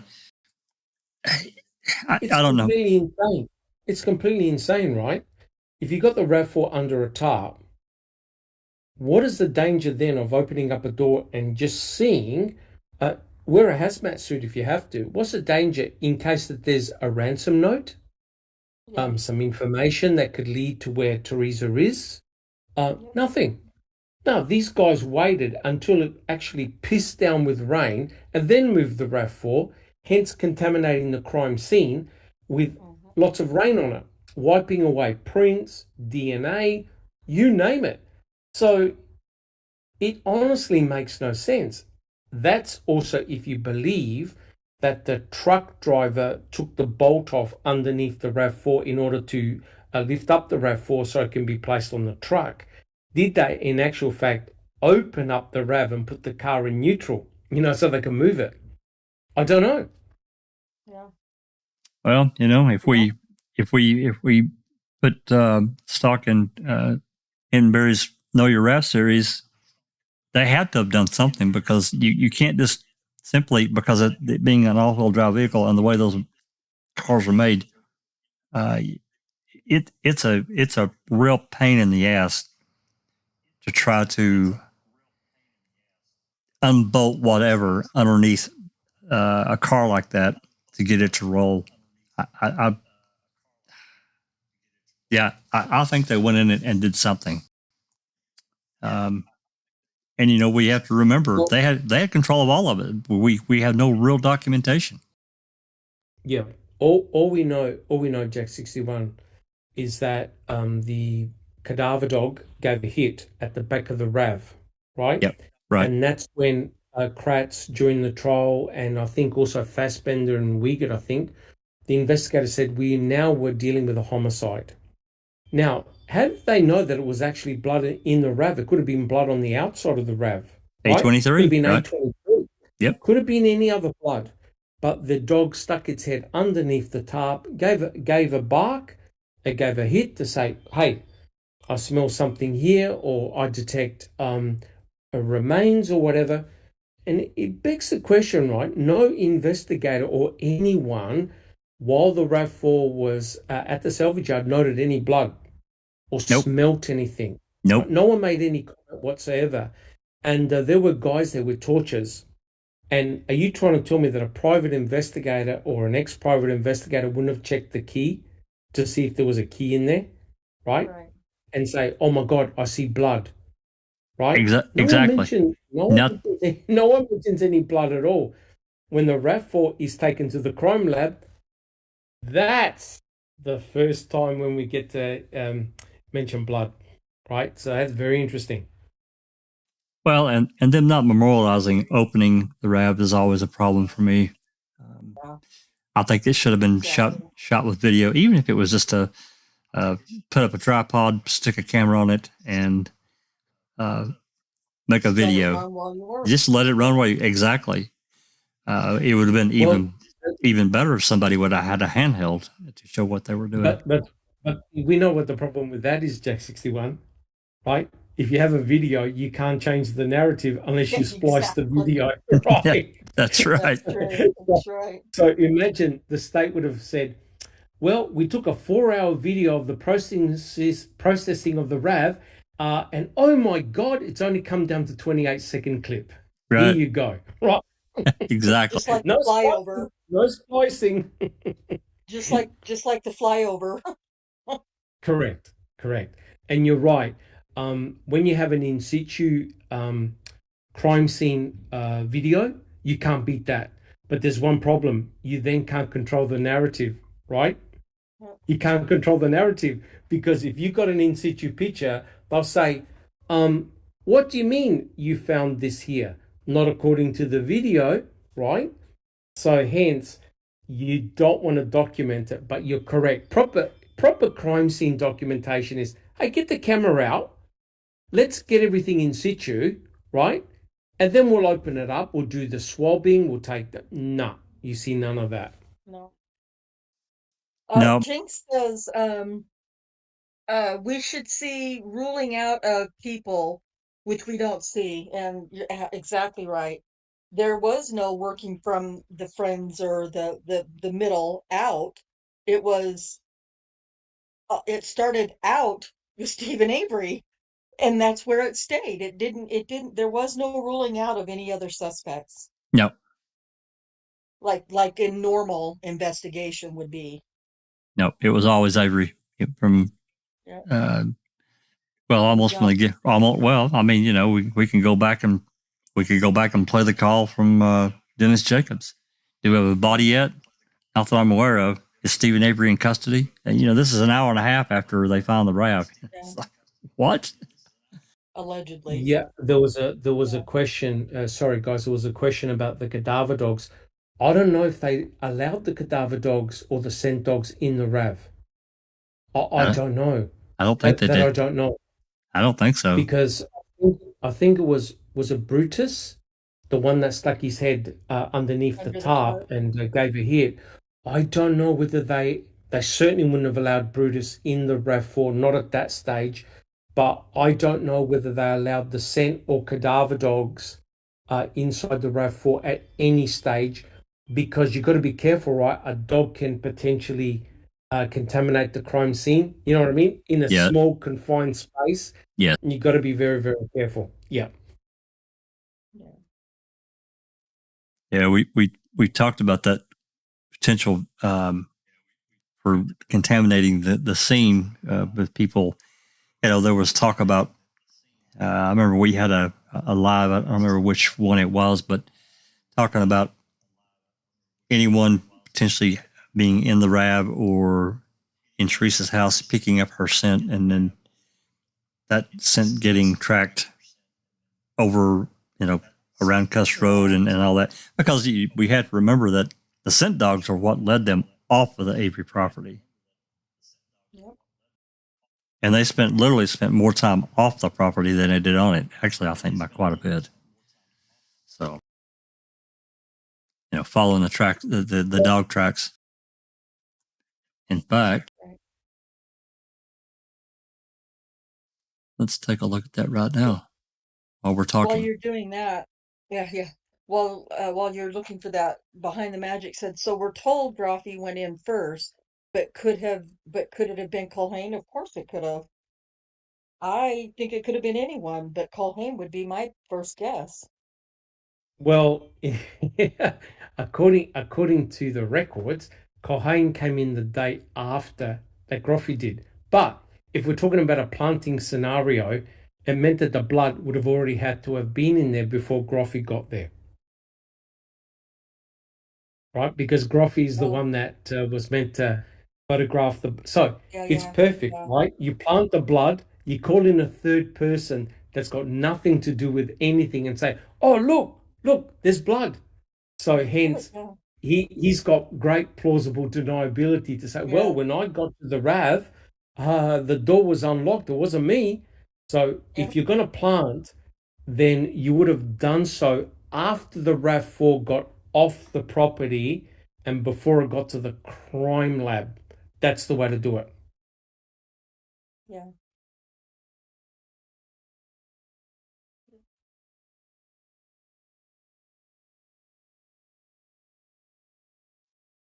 So what I pulled up here, I've narrowed this.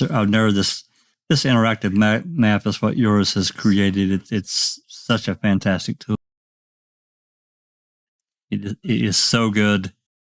You can see the tracks of you can select these, whichever one you want to show. He's detailed out the cadaver dogs and the scent dogs, and they're tracking around this whole scene.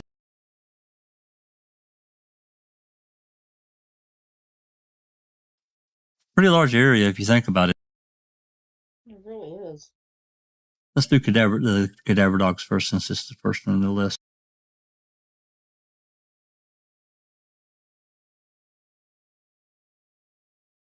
Whoop, where'd it go? It's not showing the track, but it's showing the emblem of. You can see the emblem of the dog. Not showing a track. You can see how the cadaver dogs have led off over, and this being the quarry area. That's as far in as I can zoom. And then we'll do the scent dog.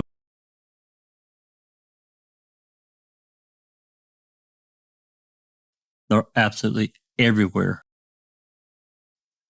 The scent allegedly came from Teresa's shoes. I guess a running shoe of some type. They said dog can get a really good scent from that. And Poggle had one of the deputies go to Teresa's house and bag those up and bring them. Yeah, he got them from my favorite suspect, Ryan Hilligus. Of course, this is Cuss Road. You can see the cul-de-sac there, and all around this area, around the deer camps down here. Yeah, Ryan Hilligus. Yeah, that's my number one suspect. So the scent dogs themselves, they spent so much time off of that property. It makes you wonder.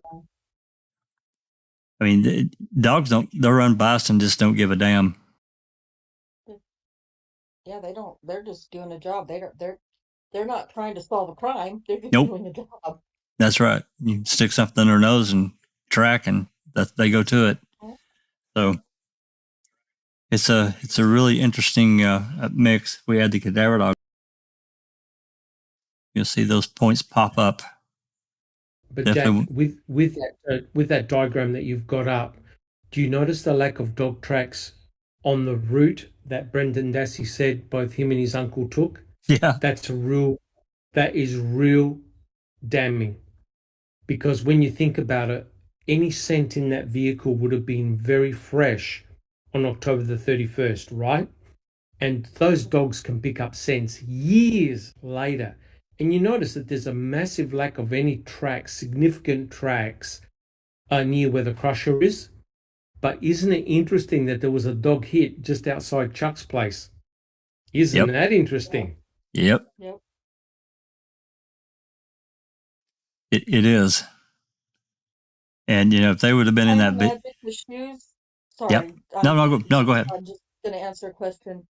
The shoes were Teresa's shoes from her house. They were like sneakers or something, running shoes or something like that. That's right.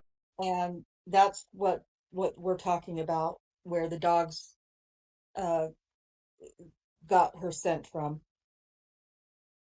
Yeah, there's still one dog report that we don't have. I think it's a roughly 30 pages that we haven't seemed to been able to. They haven't released. They haven't released that yet for whatever reason. Don't know why. There's some elements of the. Sarah Faust was there in her capacity as an officer, but she also had a canine, I guess, business or dog tracking business or whatever. She had a dog as well that got brought.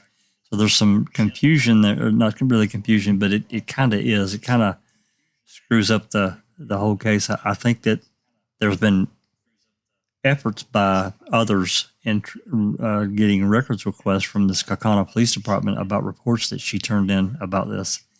And there doesn't seem to be anything, which there should be. She's a cop. And she performed a duty in relation to this whole thing. So where's her reporting if she used her dog? Loof. Yeah. So anyway, I just thought I'd pop that up right quick. The dog tracks are very interesting.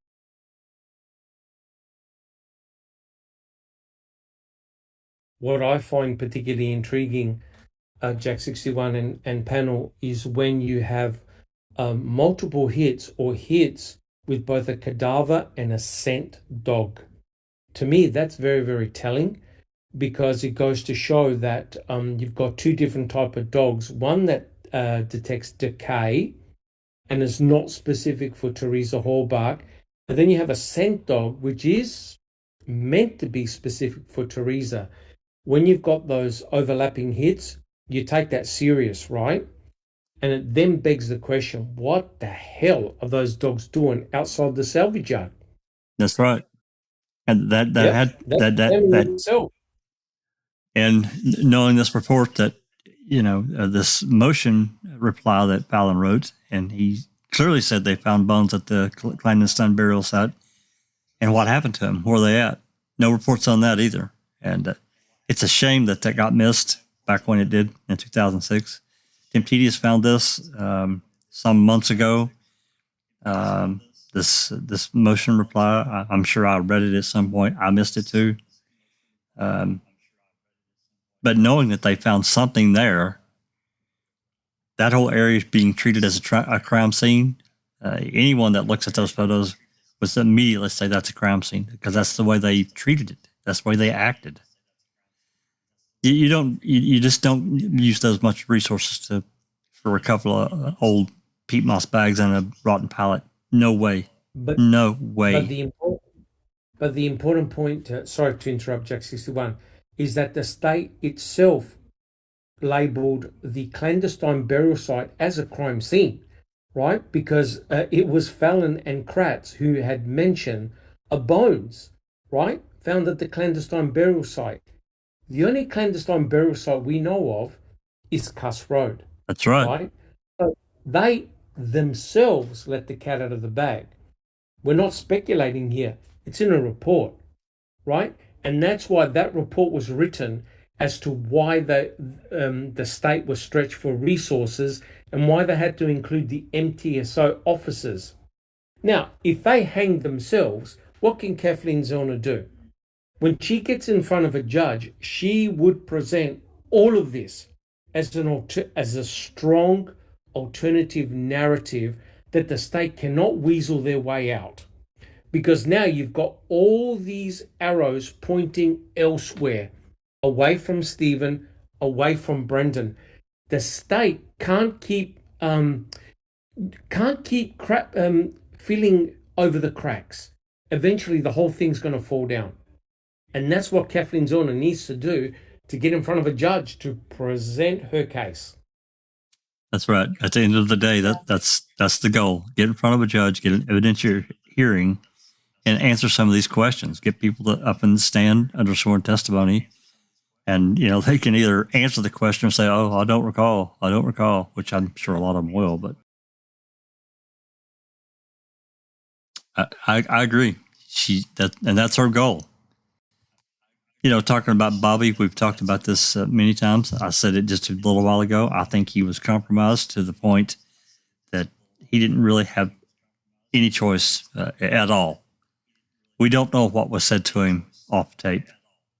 I know, we expounded on that interview that they did with him, and how it was terrible. It was a terrible interview. The way that they went off on, they would never plant evidence. They would never try to frame someone. That's basically what I got out of it, in a pretty harsh tone. I don't blame him for not wanting to get that out. I mean, there's another interview of Brendan that, efforts are being made to get. We've never heard this interview. It was on March 1st. It's on a cassette that, I'm trying to get and haven't been successful yet. Still working on that one. I expect that there's going to be elements of that may not be completely relevant, but at the same time, it could be, depending on what was said to him.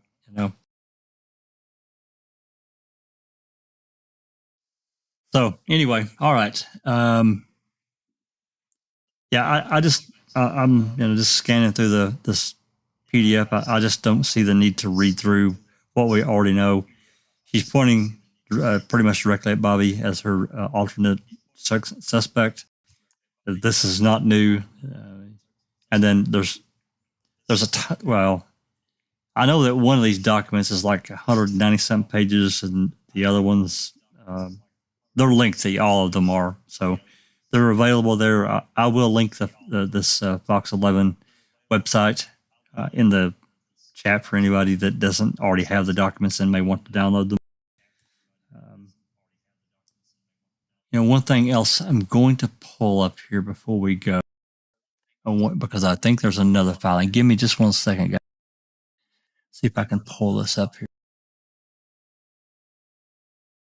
If I can find a link. I've got too many links, guys. I got to tell you.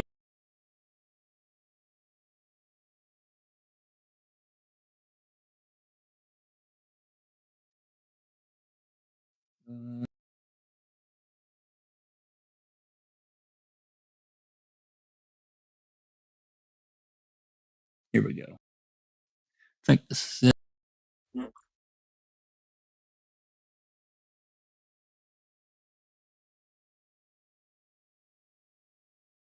Yeah, okay. Just 1 second. I'll put this on the screen.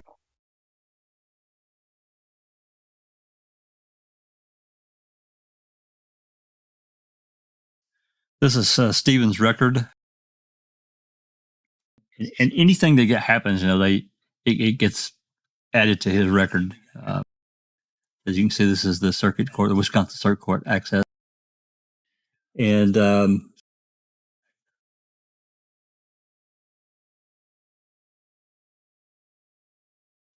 we can see the January 24th.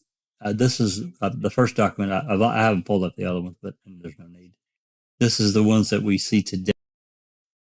And then we have 125, request for Avery, additional text, request and response regarding open records emailed on 1/25/2023. And then a proposed order. No idea what this open records request is. No, not a clue. This was just requested apparently today.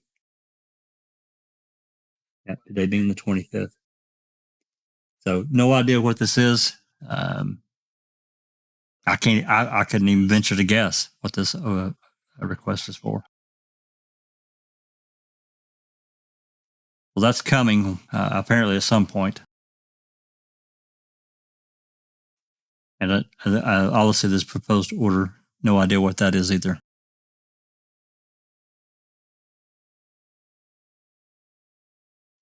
Anyway, I just wanted to pop that on the screen right quick before we go, unless anybody has anything else.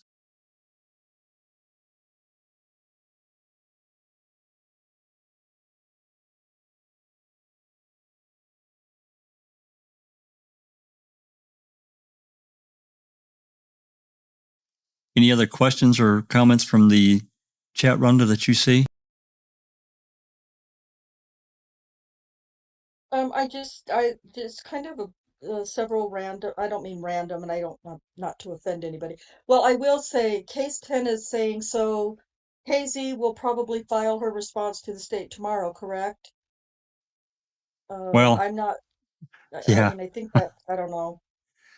Yeah, I don't know. Maybe we're just not sure. It's unclear. I think it was due tomorrow. Yeah, due tomorrow. That's what I was thinking of. Yeah, so yeah, likely. Yeah, it was the 26th, wasn't it?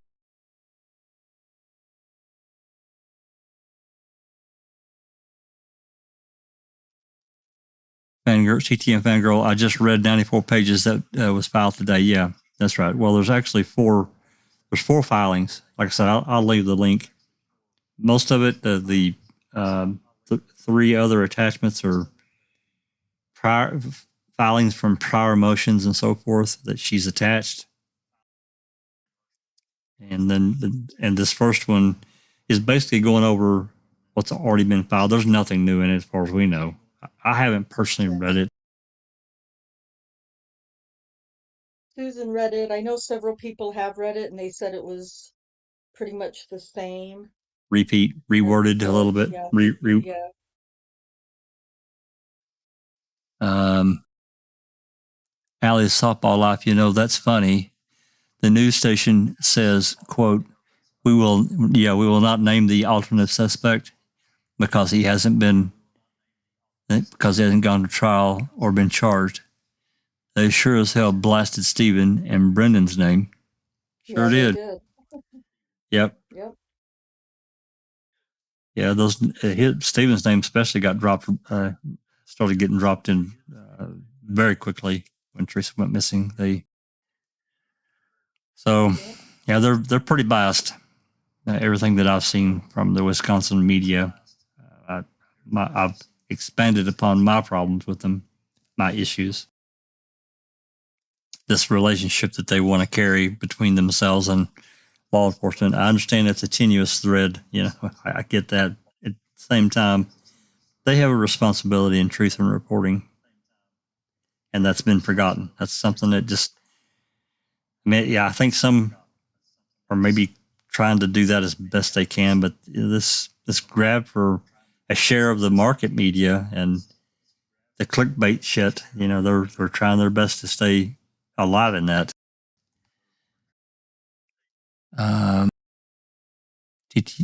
Maybe I missed that earlier in your video as was late. Yeah. TTM Fangirl, basically from what has been others have read, there's nothing really new in this filing today. It's just because there's some confusion in Zellner's previous filing because of how the Manitowoc County Court submitted their documents originally. The numbers aren't lining up as far as they're citing different spots in the Manitowoc County Court. The numbers don't line up and it didn't match. So the trial court was confused. So KZ explained that in another one of her in a 2-page document about how confusing that was. And she's went back now and made a correction to her previous filings and included all the attachments. That's what today is basically.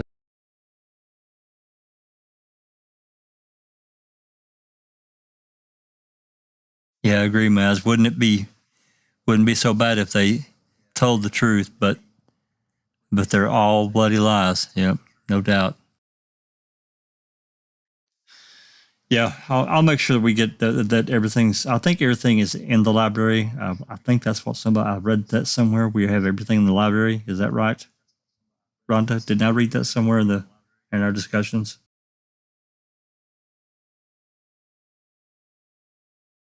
Lost Rhonda. I believe I heard Zoe say that she did put them in there. Yeah. I can't swear to it. I thought she did. Yeah, I think she did say that. Okay, unless anybody has anything else, I don't see any need in us reading this document. That same information we've already got. Maybe there'll be something new tomorrow. We'll just have to wait and see if something else gets filed. But tomorrow, yeah. Can I just make a comment, Jesse? One. Sure. Just as a little bit of a summary.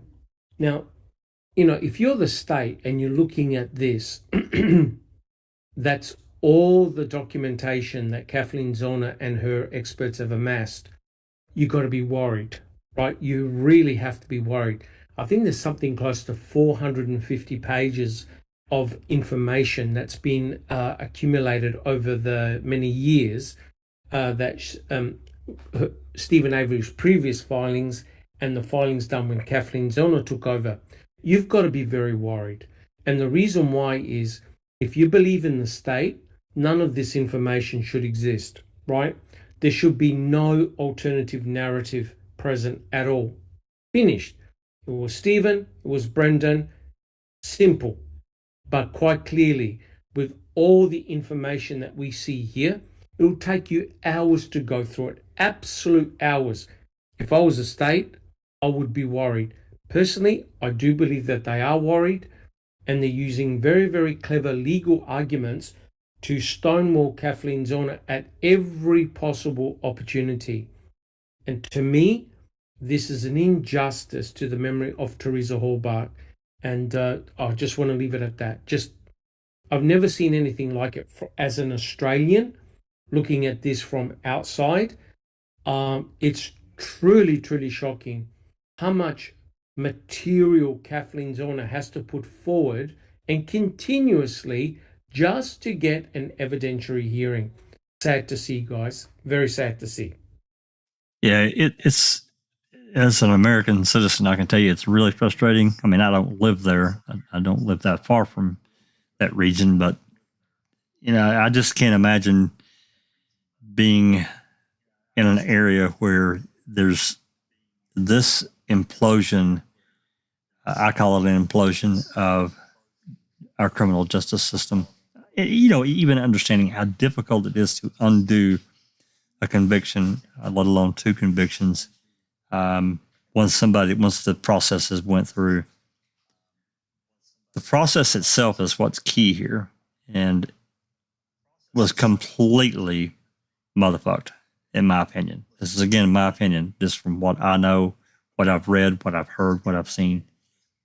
I alluded to it earlier. I think Doc talked about it a little bit. We all have. What the jury did not get to see, what that was kept away from them, what the defense did not have in their hands during the investigation and or trial.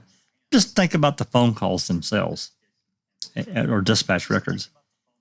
A lot of that should have actually been turned over to Loy, which, as far as I can tell, we don't have everything, but as far as I can tell, he didn't have shit. Beauty and Strain requested all that stuff in some of the discovery requests. They finally got 30 calls in August of 2006 when Remaker, it was revealed, I think Beauty, it may have been Strain, but one of them asked him if he had reviewed any whatever before coming to that preliminary hearing, this pretrial hearing. And he said, yeah, he had reviewed some dispatch calls. And of course, that just completely wrecked the whole thing, because they've been trying to get this stuff for months and they hadn't turned shit over to him. Well, when that finally happened, they got 30 calls out of these hundreds or even thousands of calls that we know exist. This was from Manitowoc County. So you're talking, roughly 5-6 months after they had been on the case, and so another 8 or 9 months since the investigation began. None of that stuff had been turned over. And the recordings clearly existed, and they could easily have made a recording of everything and handed it over, but they didn't do that. They got 30 calls, which is a joke. It's a joke, a bad one. Well, that goes to show, Jack 61. Imagine if Strang and Buting were able to bring in Ramlow, were able to bring in Tom Sawinski, Yep. were able to talk to Avery. It's party over. Sergeant Singlob. Yep, Singlob. Yep, that's it. It's party over. Kent says, I just wanted to mention, if you Google Earth on Calumet Sheriff's Office, there is a large blue shipping container inside the fence by the radio tower, same as the one the RAV was in. Just a thought. Yeah, I haven't done that in a while. That's a good idea. Maybe I'll do that later. My understanding is that the RAV4 is underground. That's what I understood. I think Kathleen Zellner said the same thing. It's in a storage place underground. There's no chance in hell they would leave it outside there. The heat alone and the cold alone would destroy it. Yeah, it would need to be what I want to do. Well, yeah, it really would need to be in a controlled environment to preserve the evidence, any biologicals to me. And, they also, again, not knowing their process and procedures, they would want to keep anything like that for long-term storage. They would want to keep those locations extremely private, right, and guarded. Or if it was especially if it's an unguarded site, if it's just a facility that stores stuff, evidence that they don't have room for in the evidence locker. It's an off-site location. They would want to keep that completely private, because there could not only be, stuff from this case, there could be, and likely is, material from other cases that's being held for long term. That, my God, if somebody found out, the wrong people found out where this unit was, it could be disastrous for them. Hey, there's Jamie Hart.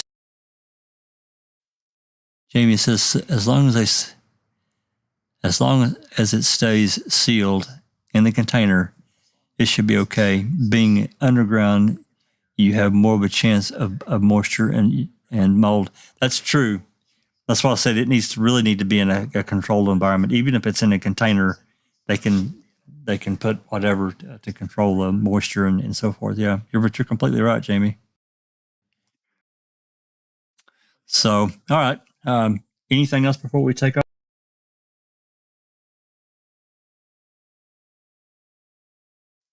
We were a little late getting on it.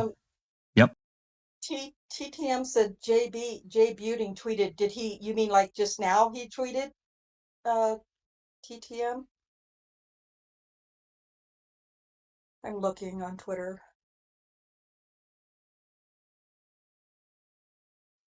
Yeah, I'm looking on Twitter. I don't see anything. Yeah, I don't have any notifications from. I don't either. Oh wait, maybe I do. I think maybe her next statement down below might be what he said or what his tweet was. Oh, earlier today? Okay. I'll have to look. Yeah, TikTok Manitowoc.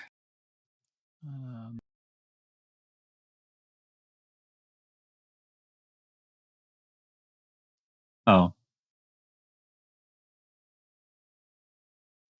she's quoting the tweet.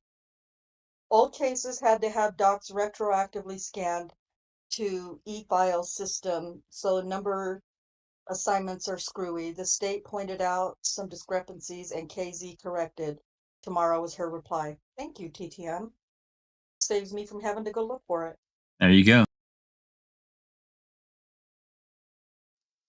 All right. Yeah, there was a definite screw up. They explained it pretty well in this 2-3 page document that we read first that we've got. So anyway, again, I will link the documents and in the Foul Play Library, and I'll also link the Fox 11 news report. It's really short. We read that too, so I'll get those linked, and yeah, we'll go. Unless anybody else has anything, I'm going to go ahead and take off and get out of here. And if there's anything tomorrow, certainly we'll schedule another impromptu. And if it's our actual filing, we probably will read it. I'm curious about this open. I'm not live until Friday. We'll see. Oh, you're live. You're live tomorrow too, right? Well, I mean, I'm not going to hold a live tomorrow if you're going to be on tomorrow, because I won't have anybody. Well, we'll just see. We'll just see.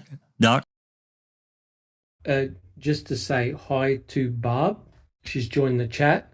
And she says, KZ needs to get the RAV. She put Raz, the RAV. No question about it. Yep. She can get her hands on the RAV and able to get access to an MVAC machine. I tell you what, it'll be so interesting. So you could imagine MVACing the number plates and MVACing the blinker light, and also the seats of the RAV to get to see what type of DNA profiles are on there. It'll be just incredible to get those results.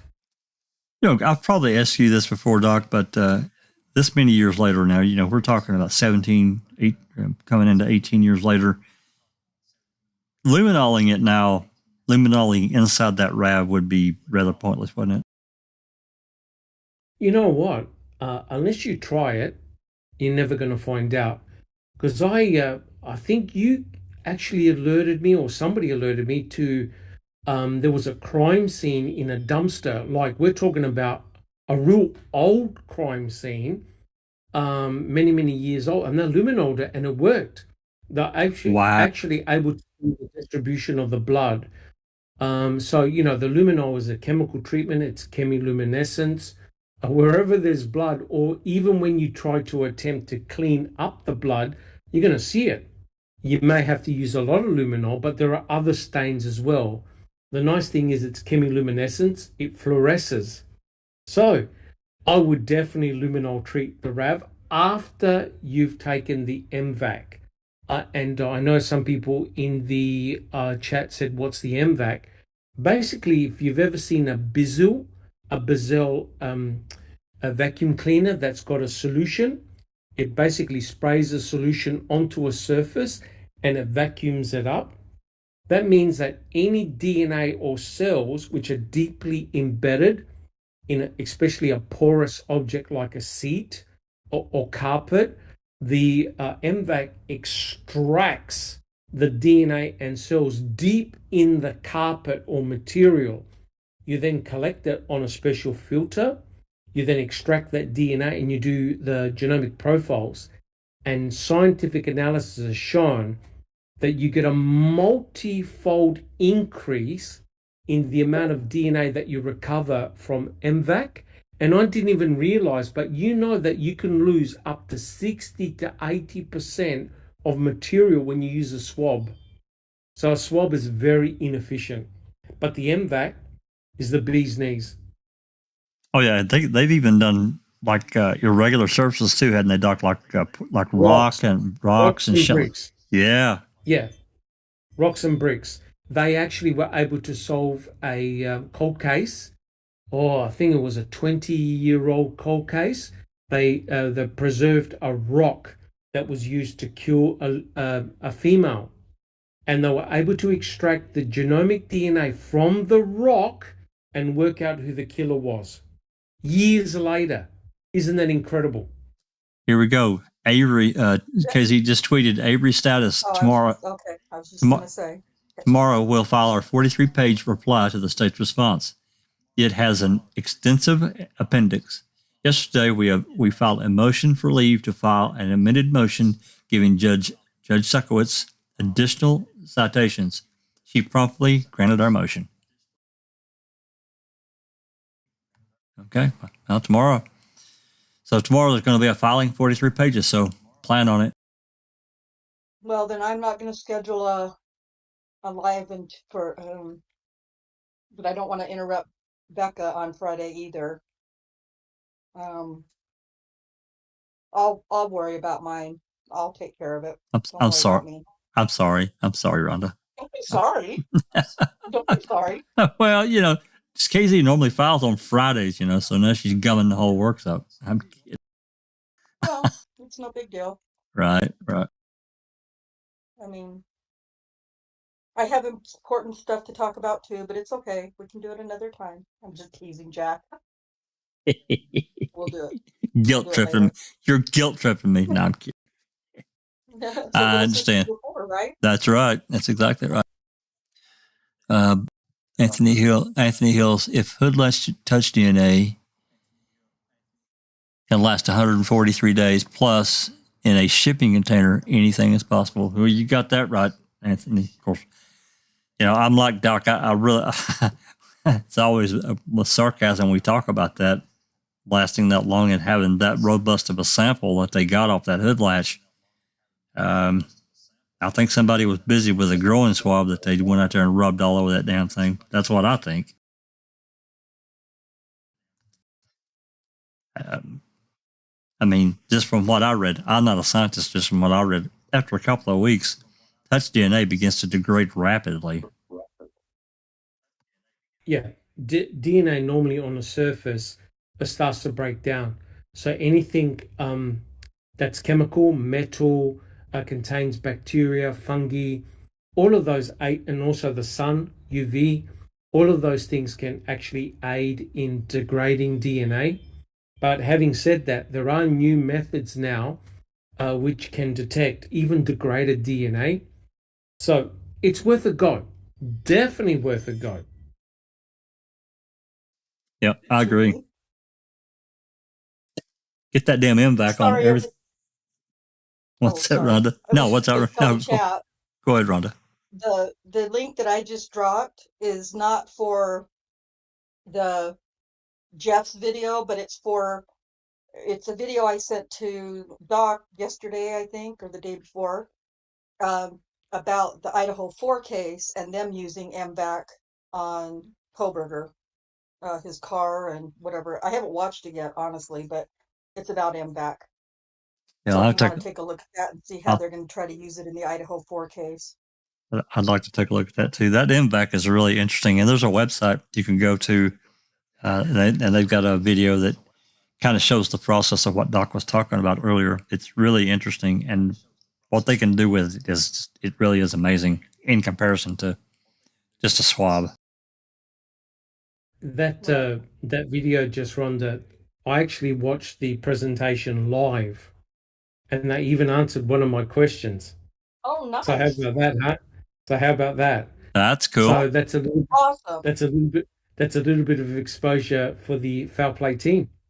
So nice. They actually spoke to the son of the inventor, and he talked about the fact that they could use the MVAC in the Idaho 4 case, and we were invited to ask questions beforehand. And I thought, okay, look, I'll just ask this question. And they read my question out on the live with over 2,000 people in chat. 2,000 people in chat. Nice. So, we're our foul play team. We're known to all these guys now. That's awesome. That's great, Doc. Is Catnip still in the chat? I'll see if I can find Jeff's. I'll see if I can find that link from Jeff's show. Or from Jeff's. Yeah. Which link are you talking about? What are we? I think it was TTM Fangirl had said that that Jeff Jones had a really good video on MVAC. He does. It's been a while. It's been back several months, but I'll see if I can find it. They're asking for the link. yeah, I can't. No catnip. Yeah, she's like Cherie. She's like whiz bang with those links, man. She's like bam, got it. Freaking ninjas, man. If anyone wants me to do, we can also do like a little podcast as well. If anyone wants me to do a little podcast on the MVAC, let me know if you're interested, and we can definitely talk about the MVAC and its relevance to the Teresa Hallbart case. And if there's interest, yeah, let me know. We can get a couple of slides together and have a bit of a discussion, because I really do believe MVAC is a game changer, especially for crime scenes. I would definitely be interested in that, Doc. Definitely. Jack, whatever. Awesome. Oh, I'm just teasing. I'm trying to, Cherie, do you know how to look up? I don't know how to operate YouTube. That's what I have catnip for. Yeah, I'll look. Well, we'll find it. I'll get it included in the video description. Yeah. We'll put it in Discord. I can share it in any of our channels on Discord and Play or there you go. Whatever. Yeah, that'd be really interesting, Doc. Oh, Kat says she'll grab it. Okay, that's fantastic. I know she will. See, Kat is my girl. Boom, she's on it. My girl. Yep, she's freaking awesome, man. Yeah, she is. Everybody needs a catnip, but you can't have ours. No. Thank you, catnip. Hands off. Back off. Just back off, right, Rhonda? Yes. I will fight for that girl. Can I also say that what Jamie Hart said, if he stayed at the Holiday Inn, just pray to God that they don't bring the MVAC machine in that place, because I'll find his DNA there for sure. Oh my God. Yeah. Jamie. He's in big trouble now. All right, well, we'll plan for tomorrow. We got 43 pages, it says, so that's at least an hour of reading. I'm sure it probably will turn into longer than that. I mean, I don't know how long the appendix is. We'll read and discuss. So I'll probably try to plan on a little bit earlier, more like 5 o'clock Central, something like that. I know I don't want to do too early because that gets into people on the West Coast still being at work, right, Rhonda? Wink, wink, nudge, nudge. Uh-huh. Yeah, and poor Neverly, she's got to get her Discord fixed. Yeah. Even worse for Neverly. She's West Coast, so she's 4 hours from, from me. She's Pacific time. I'm Eastern, so that's a happy medium. 5 o'clock Central. Maybe she can sneak in a closet. Oh, T1. Oh T1 no. Says, I heard the MVAC idea originated from Judge Suck at This performance in handling this case. Oh, gosh. Oh, what a rascal. That's a good one, that one. Thank you, T1. Yeah, comic relief, man. We got to have it. All right, guys, I'm going to wrap up and get us out of here. Let everybody go get a beer, sandwich, or snack or whatever, but I know it's getting towards bedtime for a lot of people. So we'll plan on tomorrow, like I said, 5 o'clock, and I'll probably go ahead and get it scheduled. That way it's there, everybody knows. Hopefully we'll have it by then. I would imagine we would if she's going to file tomorrow, so it shouldn't be an issue. Yeah. So with that said, thanks everybody for joining in. Certainly, if you like what we do, give us a like and a share, a sub. Like what Kent did, he became a member. We really appreciate it, though, guys. That was a little joke, but we really appreciate all the support, and it allows us so to. Did Ruth. Sorry, I don't know if you guys saw that or not, but Ruth also. I don't remember her last name. I'm really sorry. I did not see that. I did not see that. It flew by me. I apologize. Ruth Robinson. Thank you, Ruth. Yep. Thanks, Ruth. Really appreciate that. Anyway, we'll try to continue to do more, and certainly tomorrow we're going to do one and get this presented out and see what KZ's got for us. Thanks to all the thanks to all my fellow Foul Play panel members and all of Foul Play for their continued support. And with that said, I'll just say this has been a Foul Play production.